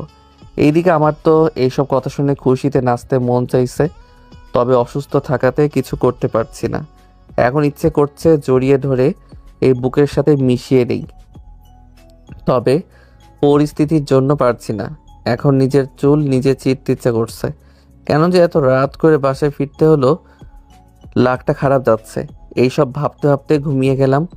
সকালে ঘুম ভাঙলো মুখের উপর পানির ফোঁটা পড়ার কারণে। আমি আস্তে আস্তে চোখ খুলে দেখি রিধিতা আয়নার সামনে দাঁড়িয়ে চুল থেকে পানি ঝরাচ্ছে। একটা কালো রঙের থ্রি পিস পরেছে, দেখতেই মুখ দিয়ে মাশাআল্লাহ বের হয়ে গেল। আর ইচ্ছে করছে এক্ষুনি পিছন থেকে জড়িয়ে ধরে তার ভেজা চুলে মুখ ডুবিয়ে দেই, কিন্তু আমার পুরা কপালে কি এই ইচ্ছেটা আছে? রিধিতা খেয়াল করলো আমি তার দিকে এক দৃষ্টিতে তাকিয়ে আছি। তখন একটা মুচকি হাসি দিয়ে বলল, ওই, এইভাবে আমার দিকে তাকিয়ে কি দেখছিস? এইভাবে কোনোদিন সামনাসামনি পেতনি দেখিনি তো, তাই ওইভাবে তাকিয়ে পেতনি দেখছি। দিলাম আগুনে ঘি ঢেলে। রিধিতা আমার কথা শুনে রাগে কটমট করে আমার কাছে এসে আমার গলা চেপে ধরতে দিয়েও ধরলো না। আল্লাহ বাঁচাইছে যেইভাবে পেতনিটা আসলো না। মনে তো করেছিলাম আজকে শেষ দিন। আমার কথা শুনে দেখলাম নুসরাত রাগে রাগিনের মতো ফুঁসছে।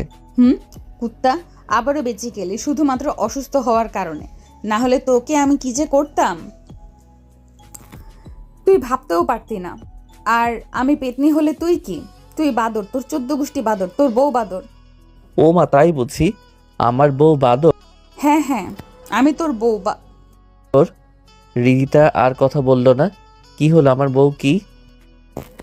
কিছু না। আমি বলি আমার বউ হচ্ছে একটা পরী, যে অনেক ভদ্র তবে রাগী, অনেক সুন্দর তবে দেখতে পেতনির মতো। সে অনেক রোমান্টিক তবে ওই, তবে কি? ওটা পরে জানলেও চলবে। এখন ক্ষুধা লাগছে, নাস্তা নিয়ে আসো। যাচ্ছি। আমার সাথে ফাজলামি করছো না? ভালো হও, তারপর দেখাবো মজা। এটা বলে রিদিতা চলে গেল। একটু পর নাস্তা নিয়ে বিছানার পাশে টেবিলে রাখলো। আমি ফ্রেশ হব, আমাকে একটু ধরে ওয়াশরুমে নিয়ে যাও। আচ্ছা, তাহলে তোমাকে বিছানায় বসাই। এটা বলে রিদিতা আমাকে বিছানায় ধরে বসালো। তুমি এখানে বসো, আমি ফ্রেশ হওয়ার জন্য সব জিনিস আনছি। এটা বলে আমার ব্রাশ আর টুথপেস্ট আনতে গেল। যখনই আমার ব্রাশ হাতে নিল তখন তার মাথায় একটা শয়তানি বুদ্ধি আসলো। তারপর একটা মুচকি হাসি দিয়ে বলল, চান্দু, আমাকে পেতনি বলা তাই না? এইবার দেখো এই পেতনি কি করে। এইদিকে আমি দেখছি রিদিতা পিছনে হাত রেখে আমার দিকে আসছে। কাছে আসতেই, পিছনে কি? তোমার ব্রাশ। তো ওটা পিছনে রাখলা কেন? দাও আমি ব্রাশ করি। না, আমি তোমাকে ব্রাশ করিয়ে দিব, তবে চোখ বন্ধ করে রাখতে হবে। আর আমি যতক্ষণ বলবো না ততক্ষণ তুমি চোখ খুলতে পারবে না। এইদিকে আমি তো মহা খুশি, আমার বউ এত আদর করে বলছে আমাকে তার নিজের হাতে ব্রাশ করিয়ে দিবে, তাহলে আমি কি করে না করতে পারি? তাই আমি সাথে সাথে চোখ বন্ধ করে বললাম, দাও ব্রাশ করিয়ে দাও। তারপর রিধিতা একটা শয়তানি হাসি দিয়ে আমাকে সুন্দরভাবে ব্রাশ করিয়ে দিয়ে বলল, এই যে মহারাজা, এইবার মুখ খুলতে পারেন। আর আমি মুখ খুলে যেটা দেখলাম ওটা দেখার জন্য আমি মোটেও প্রস্তুত ছিলাম না। এই জন্য বলে নারী ছলনা বড় ছলনা। শালি থুকু বউ আমার আদর করে কথা বলে বাস দিয়ে দিল। আমি চোখ খুলতেই দেখলাম। কেমন হয়েছে কমেন্ট করে জানাবেন।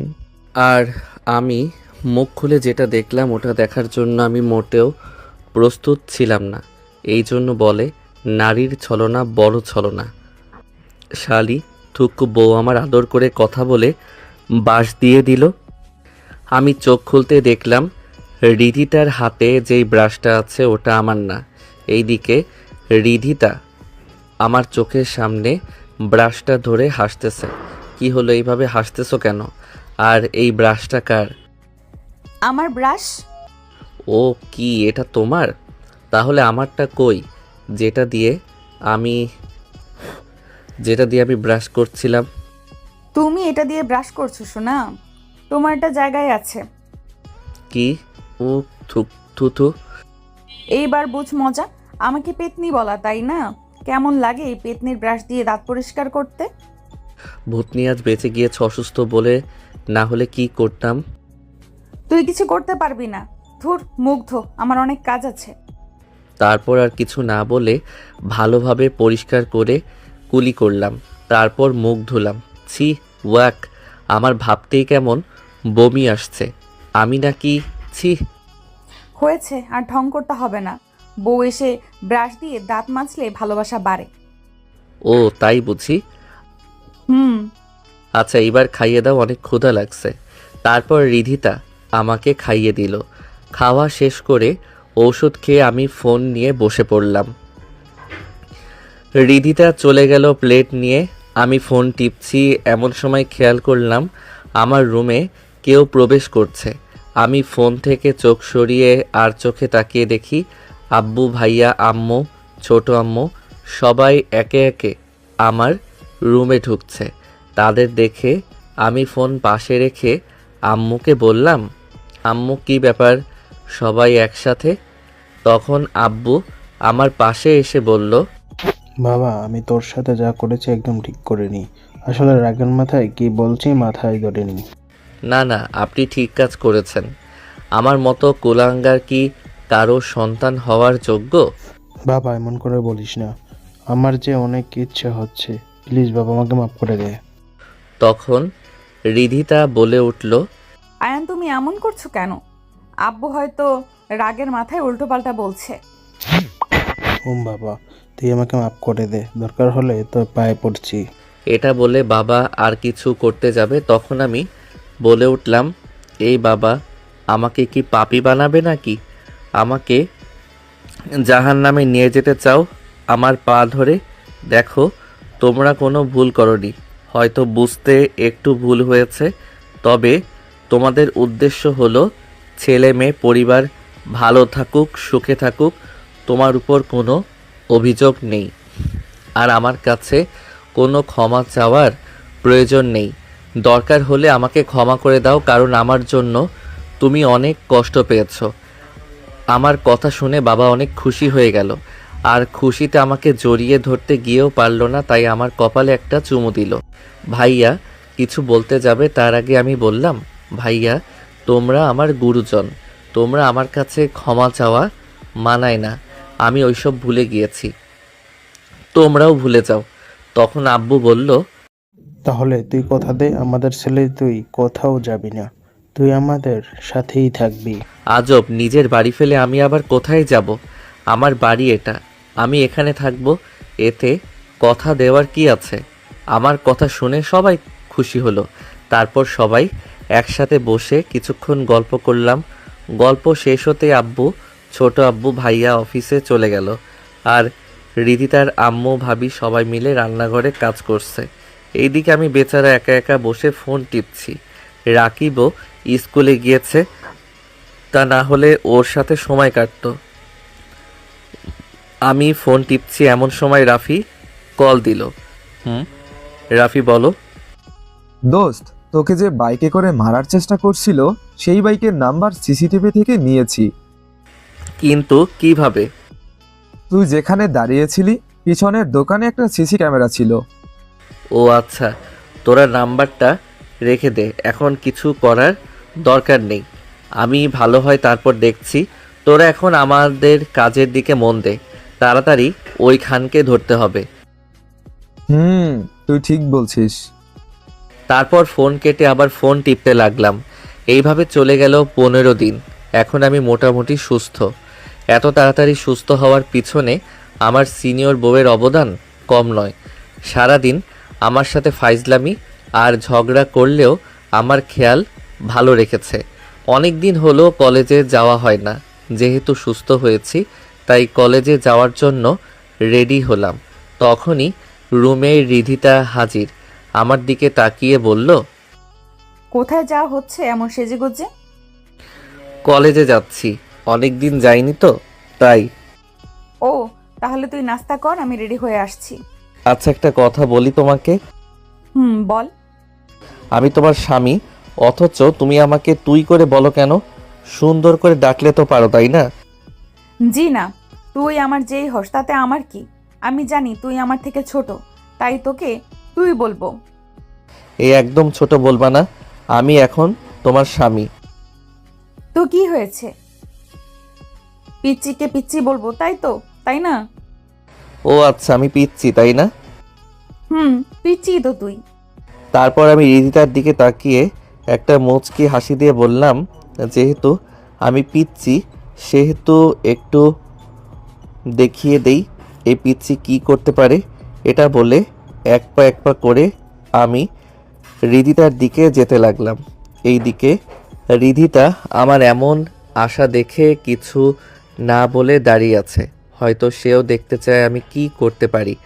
এই দিকে রিধিতা বলে উঠল, এমন ভিলের মতো আসলে আমি ভয় পাবো? এটা তুই ভাবলি কি করে? আমিও দেখি তুই কি করতে পারিস। ও মা, তাই বুঝি? এটা বলে রিদিতার কাছে গিয়ে সে কিছু বুঝে ওঠার আগে তার কোমর জড়িয়ে ধরে একটানে আমার কাছে নিয়ে আসলাম। সাথে সাথে বলে উঠল, আয় আমার কাছে। ওই বাদর কুত্তা, আমাকে ছাড় বলছি। না, ছাড়বো না। তুমি বলছো আমি কি করতে পারি, এটা তুমি দেখবা। এখন দেখাবো আমি।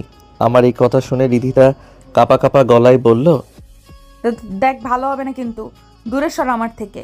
তা বউ জানো, তুমি তো বলছো তুমি ভয় পাও না, তাহলে আমাকে দূরে সরতে বলছো কেন? রিধিতা আমার চোখের দিকে তাকিয়ে বলল, রিধিতা আর কিছু বলতে পারলো না। তার আগে আমি রিধিতার কাপা কাপা ঠোঁট দুটো আমার দখলে নিয়ে নিলাম। এতক্ষণ রিধিতা নিজেকে ছাড়ানোর চেষ্টা করলেও এই মুহূর্তে কিছু করছে না, সে নীরব।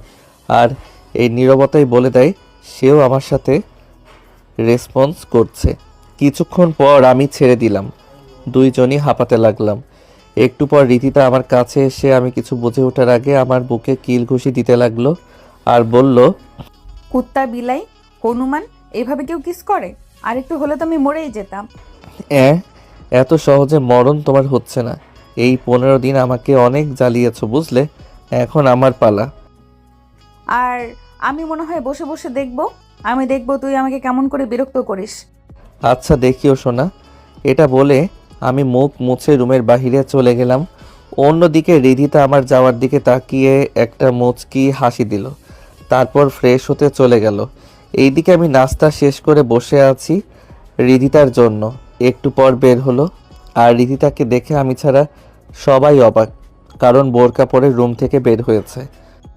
রিধি, এইভাবে বোরকা পরলি কোথাও যাবি নাকি? আম্মু, কলেজে যাব। আয়ান, যা, বৌমাকে নিয়ে যা, আর দেখে রাখবি কেমন? ওকে দেখে রাখতে আমি যাচ্ছি। এটা বলে জিভে কামড় দিল। এইদিকে সবাই তো মুচকি মুচকি হাসতেছে, আর আমি লজ্জায় রিদিতাকে বললাম, হয়েছে, এখানে ইন্টারভিউ না দিয়ে চলো, লেট হচ্ছে কলেজের। তারপর রিদিতাকে সাথে নিয়ে গেটের সাথে দাঁড়িয়ে আছি, তখনই রিদিতা বলে উঠল, এখানে দাঁড়িয়ে আছি কেন? কেন আবার? রিক্সার জন্য। ও। তারপর একটা রিক্সা ডাক দিতেই রিক্সা হাজির। তারপর আমরা রিক্সাতে উঠে গেলাম। রিক্সা চলতে শুরু করলো, তখন আমি খেয়াল করলাম রিদিতা আমার দিকে তাকিয়ে কি জানি ভাবছে। তাই আমি বললাম, এইভাবে তাকিয়ে কি ভাবছো? রিদিতা কিছু না বলে আমার মাথার চুল এলোমেলো করে দিয়ে বলল, ভাবছি তোর চুল এলোমেলো করলে কেমন লাগে। তা কেমন লাগে? এখন সুন্দর লাগছে। রিদিতার কথা শুনে ফোন বের করে ক্যামেরা অন করে দেখি আমাকে পুরো গাঁজাখোরের মতো লাগে। তোমার চোখে ডাক্তার দেখাও, কি বাজে দেখাচ্ছে আর তুমি বলছো সুন্দর? এটা বলে চুল ঠিক করতে গেলে রিদিতা আমার কাছ থেকে ফোন কেড়ে নিয়ে বলল, একদম চুলে হাত দিবি না, যেমন আছে তেমনই ঠিক আছে। আর এই ক্যামেরার সমস্যা, আমি তো দেখছি তোকে ভালোই দেখাচ্ছে। কিন্তু কোনো কিন্তু না, যেটা বলছি ওটা শুনতে হবে। আমি আর কিছু না বলে চুপচাপ হয়ে গেলাম। কিছুক্ষণ পর কলেজে আসতেই আমরা দুইজন নেমে পড়লাম। তারপর ভাড়া মিটিয়ে কলেজে ঢুকতে লাগলাম। গেট দিয়ে ঢুকতে যারা আমাকে চিনে তারা আমাদের দিকে কেমন করে তাকিয়ে আছে, সেই দিকে আমার তেমন মনোযোগ নেই। আমি আর রিদিতা হাঁটতে লাগলাম। অন্যদিকে তানিয়া একটা জায়গায় বসে ফোন টিপছিল। তখন তার চোখ গেটের দিকে যায়, দেখে আমি একটা মেয়ের সাথে কথা বলতে বলতে হাঁটতেছি। এটা দেখে তানিয়ার রাগে চোখ মুখ লাল করে ফেলল। তানিয়ার ইচ্ছে করছিল আমার সাথে যে মেয়েটা আছে তাকে মেরে একদম গুম করে ফেলতে। অন্যদিকে আমি রিদিতার সাথে হাঁটছিলাম, তখন রিদিতা বলল, এই অনেকদিন হলো ক্যাম্পাসে ঘুরি না, চলো আজকে ক্যাম্পাসে ঘোরাঘুরি করি, কেমন? চলো। তারপর আমরা দুইজন একসাথে হাঁটছিলাম। হঠাৎ একটা মেয়ে আমাদের সামনে এসে বলল, না, এমন কিছু আর সহ্য করতে পারছি না। আমার সামনে আমার ভালোবাসার মানুষ এভাবে ঘুরবে অন্য মেয়ে নিয়ে, এটা আমি মানব না। আমাকে কিছু একটা করতেই হবে। হাই আয়ান, কেমন আছো? আমি মেয়েটাকে প্রথমে দেখে চিনতে না পারলেও পরে চিনলাম যে এই মেয়েটা আমাদের রিক্সার সাথে অ্যাক্সিডেন্ট করা মেয়েটা। আমাকে চুপ থাকতে দেখে তানিয়া বলে উঠল, আমাকে চিনতে পারোনি? আমি তানিয়া, ওই যে আমাকে হাসপাতালে নিয়ে গিয়েছিলে, আমি সেই মেয়ে। ও, এইবার চিনলাম। তা কেমন আছেন? জি ভালো, তুমি কেমন আছো? এইদিকে রিধিতা এইসব দেখে ভিতরে ভিতরে রাগলেও কিছু বলতে পারছে না। জি আলহামদুলিল্লাহ। তা এই আপুটা কি সেই আপুটা? আই মিন তোমার চাচাতো বোন না? আমি তানিয়ার কথা শুনে রিধিতার দিকে তাকালাম। এইদিকে রিধিতা মনে মনে কুত্তা, এবার কি বলবি শুধু বল। বলল। আমি রিধিতার দিকে তাকিয়ে একটা হাসি দিয়ে বললাম, এটা আমার চাচাতো বোন। এই কথা বলতেই দেখলাম রিধিতা রেগে গেল। তার চোখ দেখলে বোঝা যাচ্ছে সে কি পরিমাণ রেগে আছে। এটা দেখে আমি মনে মনে বললাম, এইবার ঠেলা সামলাও। সেই দিন তো বলেছিলে বাহিরের কেউ যাতে আমাদের সম্পর্ক না জানুক। এখন কেন এত রাগ দেখাচ্ছ? এইদিকে তানিয়াও বুঝতে পারছে রিধিতা রেগে গিয়েছে। তা আপু, আপনার নাম কি? রিধিতা, ওর নাম রিধিতা, আমাদের 2 ইয়ার সিনিয়র, বুঝলে? বুঝলাম। এদিকে রিধিতা এইবার বলে উঠল, এই মেয়ে, তোমার কথা বলা হয়েছে? জি না, মানে হ্যাঁ আপু। তাহলে এবার যাও। কিন্তু আপু, আমার তো যেতে বলেছি না? রিধিতার কথা শুনে তানিয়া একটা মুচকি হাসি দিয়ে চলে গেল। এইদিকে রিধিতা আমাকে বলল, আমি তোর কি লাগি এবার বল। বউ লাগো, এতে কোনো সন্দেহ? তাহলে ওই মেয়ের সামনে বোন বললি কেন? এটা তোমার জন্য বলছি। মনে করো একদিন তুমি কি বলছো? কি বলছো আমাদের সম্পর্কের কথা কেউ যাতে না জানে, তাই এটা বলছি। আমার মুখে এই কথা শুনে রিধিতা দাঁত মুখ শক্ত করে চোখ বন্ধ করে রাখলো কিছুক্ষণ। হয়তো তার ভুলের কারণে এমনটা হয়েছে বলে রাগ কন্ট্রোল করছে। কিছুক্ষণ পর রিধিতা চোখ খুলে শান্ত গলায় বলল, ওকে, যা হয়েছে না হয়েছে বাদ। এখন থেকে যে আমার পরিচয় জানতে চাইবে তাকে বলবি আমি তোর বউ। কি বলছি, কানে গেছে? জি গিয়েছে। আর একটা কথা কান খুলে শুনে রাখ, কোনো মেয়ের সাথে যেন কথা বলতে না দেখি, বিশেষ করে ওই তানিয়া নাকি ফানিয়ার সাথে। যদি দেখি তাহলে তোর খবর আছে। কিন্তু তুমি এইসব কেন বলছো? তুমি তো আমাকে স্বামী মানো না। ছও আমি যা এটা বলার আগে রিধিতা আমার কলার ধরে ফেললো আর বলল, যতটুকু বলছিস ততটুকুতেই থেমে যা। যেটা বললাম ওটা করবি। যদি দেখি তুই কোনো মেয়ের সাথে ভণ্ডামি করছিস তাহলে ঠ্যাং ভেঙে ঘরে বসিয়ে আমি খাওয়াবো, বুঝলি? আমি রিধিতার এমন কথা শুনে শুধু মাথা নাড়িয়ে হ্যাঁ বললাম। গুড। এটা বলে রিধিতা আমার মাথার চুল আবার এলোমেলো করে দিল। আমি দাঁড়িয়ে রিধিতার যাওয়ার দিকে তাকিয়ে আছি। তখনই রিধিতা থেমে আবার বলল, আর একটা কথা, চুলগুলো যেমন এলোমেলো করেছি তেমনি যেন থাকে। এটা বলে রিধিতা চলে গেল। এইদিকে আমি তার যাওয়ার দিকে তাকিয়ে একটা মুচকি হাসি দিয়ে চলে আসলাম বন্ধুদের কাছে। দোস্ত, কেমন আছিস তোরা? ভালো, তবে তোর মতো না রে। বুঝলাম না। আমাদের আর বউ নাই, তাই তোর মতো ভালো নাই। আমি কেমন আছি সেটা করলে তারপর বুঝবি। তা খবর কেমন? ভাই, ঘটনা অনেক দূর। খুলে বল। দোস্ত, তোকে যারা মারতে চেয়েছে তাদের পুরো ইতিহাস আমাদের কাছে এখন। এই শহরে তাদের একটা পুরো গ্যাং আছে। তাদের লিডারের নাম জসিম। তারা এই শহরের মোটামুটি সব অপরাধে জড়িত। তা এদের পুলিশ কিছু করে না? আরে তুই এই দেশের পুলিশ নিয়ে পড়ে আছিস? এরা সব পেটুক, টাকা দিলে ছেড়ে দেয়। তাও অনেক দিন হাত চুলকায়, আজ তাহলে হয়ে যাক। তুই বললে হবে। আর ওই দিকের খবর? তোকে আমি মেল করে পাঠাবো। ওকে। তারপর কিছুক্ষণ আড্ডা দিয়ে ক্লাসে গেলাম। অন্যদিকে আব্বু তার কেবিনে বসে কাজ করছে।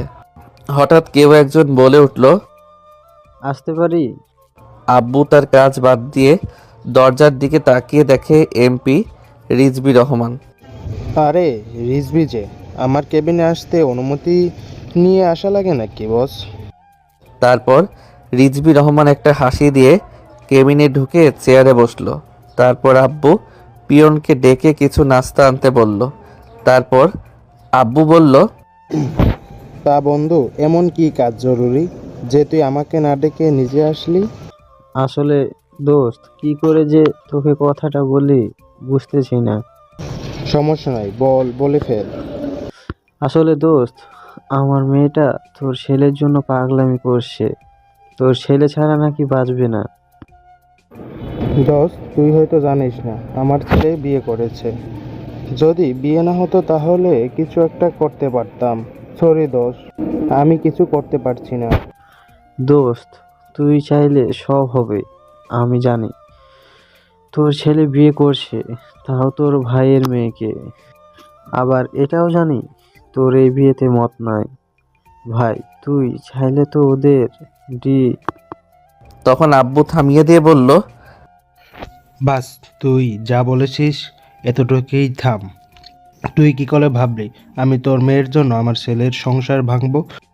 তুই নিজেরটা ভাবলি, আর এদিকে আমি যদি আমার ছেলের সংসার ভাঙতে যাই তাহলে আমার ছেলে আমাকে ছাড়বে, তাও রেদিকে ছাড়বে না। তাই বলছি, এমন কুবুদ্ধি নিয়ে আর কখনো আমার কাছে আসবি না রিজবি। আর পারলে তোর মেয়েকে বোঝা, যাকে পাবে না তার আশায় না বসে থেকে যাকে পাবে তার জন্য অপেক্ষা করতে। এখন তুই আসতে পারিস। আব্বুর কথা শুনে রিজবি রহমান বেশ অপমানিত বোধ করলো, কিন্তু সেটা বুঝতে না দিয়ে চলে গেল। অন্যদিকে আমি একে একে সব ক্লাস শেষ করে ক্লাসরুম থেকে বের হতেই দেখি রিধিতা দাঁড়িয়ে আছে। আমি রাফি আর শাহিন থেকে বিদায় নিয়ে যেই রিধিতার দিকে হাঁটা ধরলাম, চল আজ ঘুরতে যাব। আমি ওকে চলো। তারপর আমি আর রিধিতা হাঁটতে লাগলাম আর বললাম, আচ্ছা রিধিতা, আমি যদি তোমাকে কারোর কাছে আমার চাচাতো বোন বলে পরিচয় করিয়ে দেই তাহলে তোমার কেমন লাগবে? ওই, আমি তোর চাচাতো বোন, ওটা বিয়ের আগে ছিলাম, এখন বউ, বুঝলি? আর সবাইকে পরিচয় করিয়ে দিবি বউ বলে, নইলে তোর খবর আছে। ওকে, আমি তোমার কথা মানবো, তবে তোমার আমার কথা মানতে হবে। কি? তুমি আমাকে তুমি বলে ডাকতে হবে। এটা আমি পারবো না, আমি তোকে তুই করেই বলবো। তাহলে আমিও তোমাকে চাচাতো বোন বলে পরিচয় করিয়ে দিব। আচ্ছা তাহলে তাই করিস। চাচাতো বোন হয়, নিজের বোন তো আর না। আর আমার মুখ কি বন্ধ থাকবে? যখন তুই আমাকে কারো কাছে পরিচয় করিয়ে দিতে যাবি তখন আমি আমার পরিচয় দিয়ে দিব। তারপরেও তুমি আমাকে তুমি বলবে না? আমার কথা শুনে রিধিতা আমার গাল টেনে বলল, জি না, আমার পিচ্চি বর। তারপর আমরা ঘোরাঘুরি করে বাসায় আসলাম। তারপর ওয়াশরুমে গেলাম। ফ্রেশ হয়ে বের হতে দেখি রিধিতা খাবার নিয়ে বিছানায় বসে আছে। এখানে খাবার? খাবার খাবো তাই। বুঝলাম তো, এখানে কেন ডাইনিং টেবিলে খেতে পারতাম। পারতাম, তবে আমার হাতে খেতে পারবো না, তাই নিয়ে আসলাম। তোমার হাতে খেতে পারবে না তাহলে এখানে নিয়ে আসলে কেন? তুই খাইয়ে দিবি তাই। আমার বই গিয়েছে তোমার মতো পেতনিকে খাইয়ে দিতে। কি বললি কুত্তা? আমি পেতনি? তাহলে বিয়ে করলি কেন? এটা বলে আমার কাছে এসে আমার চুলগুলো ধরে টানতে লাগলো। রিধিতা লাগছে, ছাড়ো। না, ছাড়বো না। পেতনিরা এইভাবে ধরে, আমি যদি পেতনি হই তাহলে এইভাবে চুল ধরে টানতে হবে তো। এই বলে চুল ধরে আরো জোরে মাথা একবার এই দিকে ঘোরাচ্ছে আরেকবার ওই দিকে ঘোরাচ্ছে। সরি কলিজা বউ, আমার চুল ছাড়ো তুমি। পেতনি না, তুই মাশাআল্লাহ অনেক সুন্দর। তাহলে পেতনি বললি কেন? আমার ভুল হয়েছে, আর কখনো বলবো না। এইবার ছাড়ো না প্লিজ। কান ধরে বল রিদিতা, জানো আমার ভুল হয়েছে, আর পেতনি বলবো না। আমি রিধিতার কান ধরলাম। আমি আমার কান ধরতে বলিনি, তোর কান ধরতে বলেছি। ওই, আমার আর তোমার সেম। রিধিতা জানো আমার ভুল হয়েছে, আমি আর ডাইনি থুক্কু ভূতনি দূর পেতনি ডাকবো না। প্লিজ ছাড়ো, না হলে টাকলা হয়ে যাব। মনে থাকে যেন।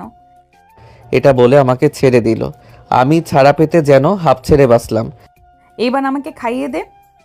তারপর আমি কিছু না বলে নিজে খাচ্ছি আর রিধিতাকে খাইয়ে দিচ্ছি। রিধিতা এমনভাবে খাবার খাচ্ছে মনে হয় একটা বাচ্চা খাচ্ছে, আর অথচ কুতিটা আস্ত একটা ডাইনি, আর একটু হলে টাকলা বানিয়ে দিত। তারপর খাওয়া শেষ করে বাহিরে বের হলাম, বন্ধুদের সাথে আড্ডা দিয়ে ঘোরাঘুরি করে বাসায় আসলাম। বাসায় আসতেই রিধিতা বলতে লাগলো, এতক্ষণ কোথায় ছিলি? আকাশে ট্যুর দিচ্ছিলাম। আমার কাছে এসে বলল, একদম তারা কথা বলবি না বলে দিলাম। বাসায় ছিলাম না মানে বাসার বাহিরে ছিলাম। তা এটা প্রথমে না বলে? তুমি তেরা প্রশ্ন করলে আমি তেরা উত্তর দিব। তেরা কথা বললি কেন? দেখ, ঝগড়া করার চেষ্টা করবি না, তোর সাথে ঝগড়া করার ইচ্ছে আমার নেই। আর আমি যেন সেজে বসে আছি তোমার সাথে ঝগড়া করতে। মাথা গরম করবি না। তোমার মাথা কবে ঠান্ডা ছিল? সব সময় পড়ে থাকো ঝগড়া করার জন্য, ঝগড়ুটে। এই কথা শুনে রিধিতা তেলে বেগুনে জ্বলে উঠল। কি বললি তুই? আমি ঝগড়ুটে? এটা বলে আশেপাশে কি জানি খুঁজতে লাগলো।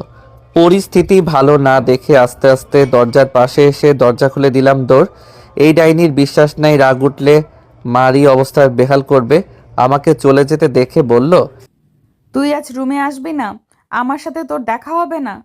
তখন দেখবো আমি এই রিদিতা কি জিনিস। এইদিকে আমি নিচে আসতে কোথা থেকে রাকিব আমার কোলে এসে বলল, ছোট আব্বু, তুমি এখন আমাকে আর ভালোবাসো না। তা আমার আব্বুটাকে এই কথা বললো কে? আমি বলছি, আগে তুমি আমাকে ঘুরতে নিয়ে যেতে, আমার জন্য চকলেট আইসক্রিম নিয়ে আসতে, এখন তো তোমাকে দেখাই যায় না।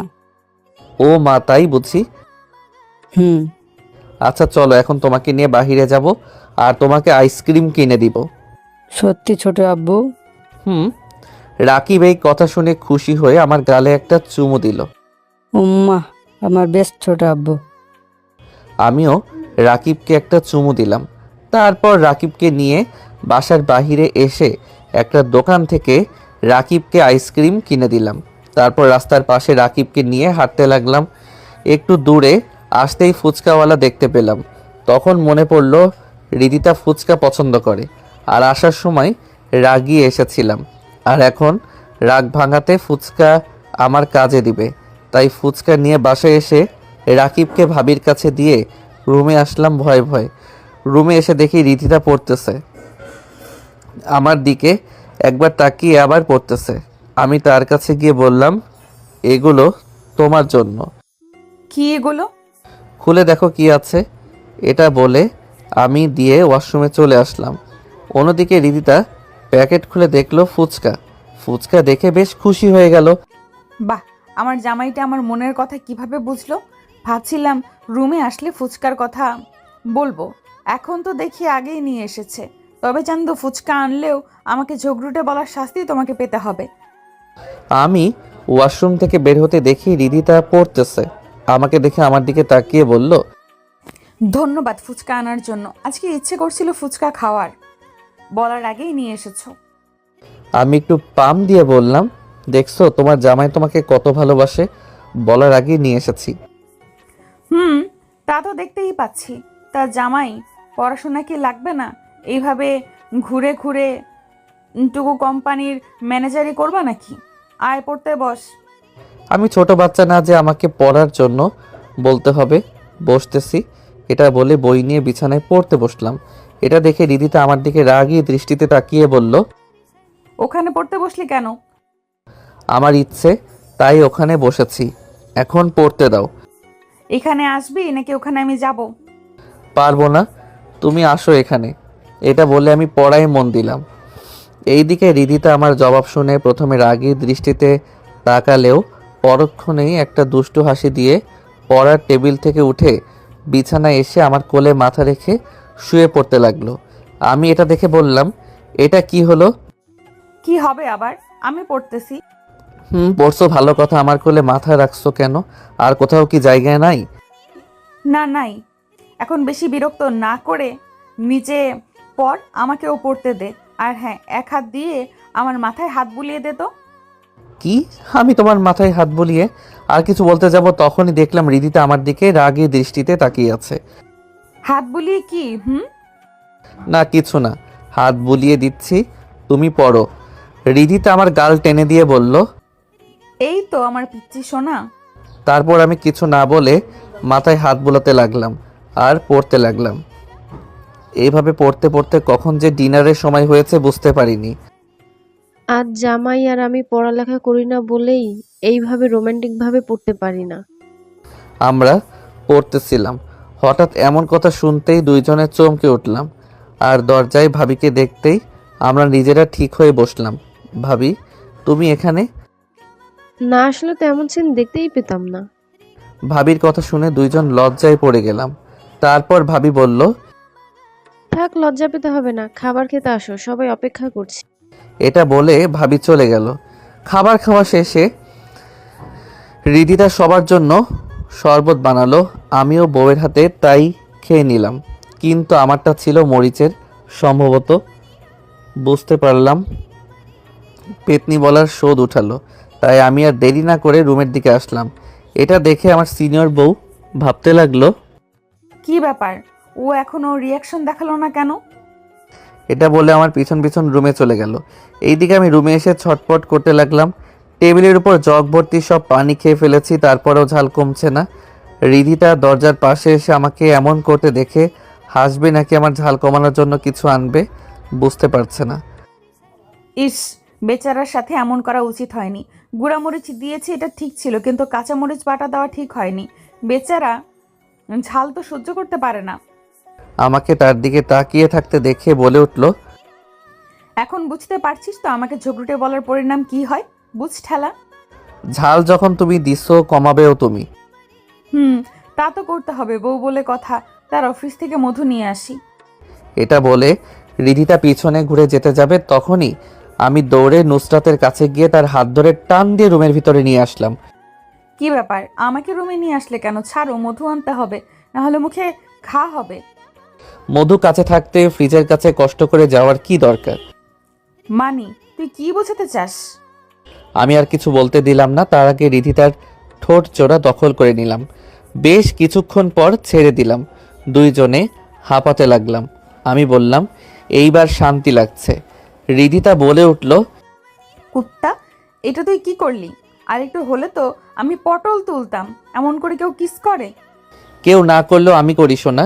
এটা বলে হাত ধরে তাকে টান দিয়ে আমার কাছে নিয়ে আসলাম। আমি আবার বলতে লাগলাম, এমন মধু যদি প্রতিদিন পাই তাহলে এমন ঝাল শরবত খেতে আমি এক পায়ে রাজি। শক্ক তো। ঝাল খাইয়ে বোঝাতে চাইছিস আমাকে ঝগড়ুটে বলার পরিণাম কেমন এটা? আর এই লুচ্চা বেটা, এটা নাকি নিয়ে গেল রোমান্টিকতায়। কত লুচ্চা বেটা রে বাবা। আমি লুচ্চা? তো তুই লুচ্চা না তো কি? তুই যদি লুচ্চা না হতি তাহলে এমনভাবে অনুমতি ছাড়া কিস করতি নাকি? ওকে, আমি লুচ্চা? যা, ওই লুচ্চার কাছে আসতে হবে না তোমাকে। এটা বলে নুসরাতকে আমি ছেড়ে দিলাম। তখন রিধিতা বলে উঠল, এমনভাবে বলছে যেন আমি তার কাছে ছোট হয়ে যাই। আমাকে জোর করে কাছে নিয়ে যায়, আবার ভাবও দেখাতে আসছে। আচ্ছা ঠিক আছে, আর ভাব দেখাবো না। সরি আপনার সাথে এমন করার জন্য। এটা বলে বিছানা থেকে বালিশটা নিয়ে সোফায় শুয়ে পড়লাম। রিধিতা অবাক হয়ে আমার দিকে তাকিয়ে আছে আর বোঝার চেষ্টা করছে আমি সোফায় কেন গেলাম। এদিকে আমি সোফায় শুয়ে মুখের উপর বালিশ দিয়ে একটা হাসি দিলাম আর বললাম, এইবার বুঝবে বউ সোনা, আমাকে এড়িয়ে চলার মজা কি জিনিস। বারবার তোমাকে বোঝাতে চেয়েছে আমি তোমাকে ভালোবাসি, কিন্তু তুমি আমার ভালোবাসা বোঝার চেষ্টা করছো না। এইদিকে নুসরাত দাঁড়িয়ে আমার দিকে কিছুক্ষণ তাকিয়ে থেকে বলল, কি ব্যাপার, তুই হঠাৎ সোফায় গেলি কেন? আমি কিছু না বলে চুপ করে রইলাম।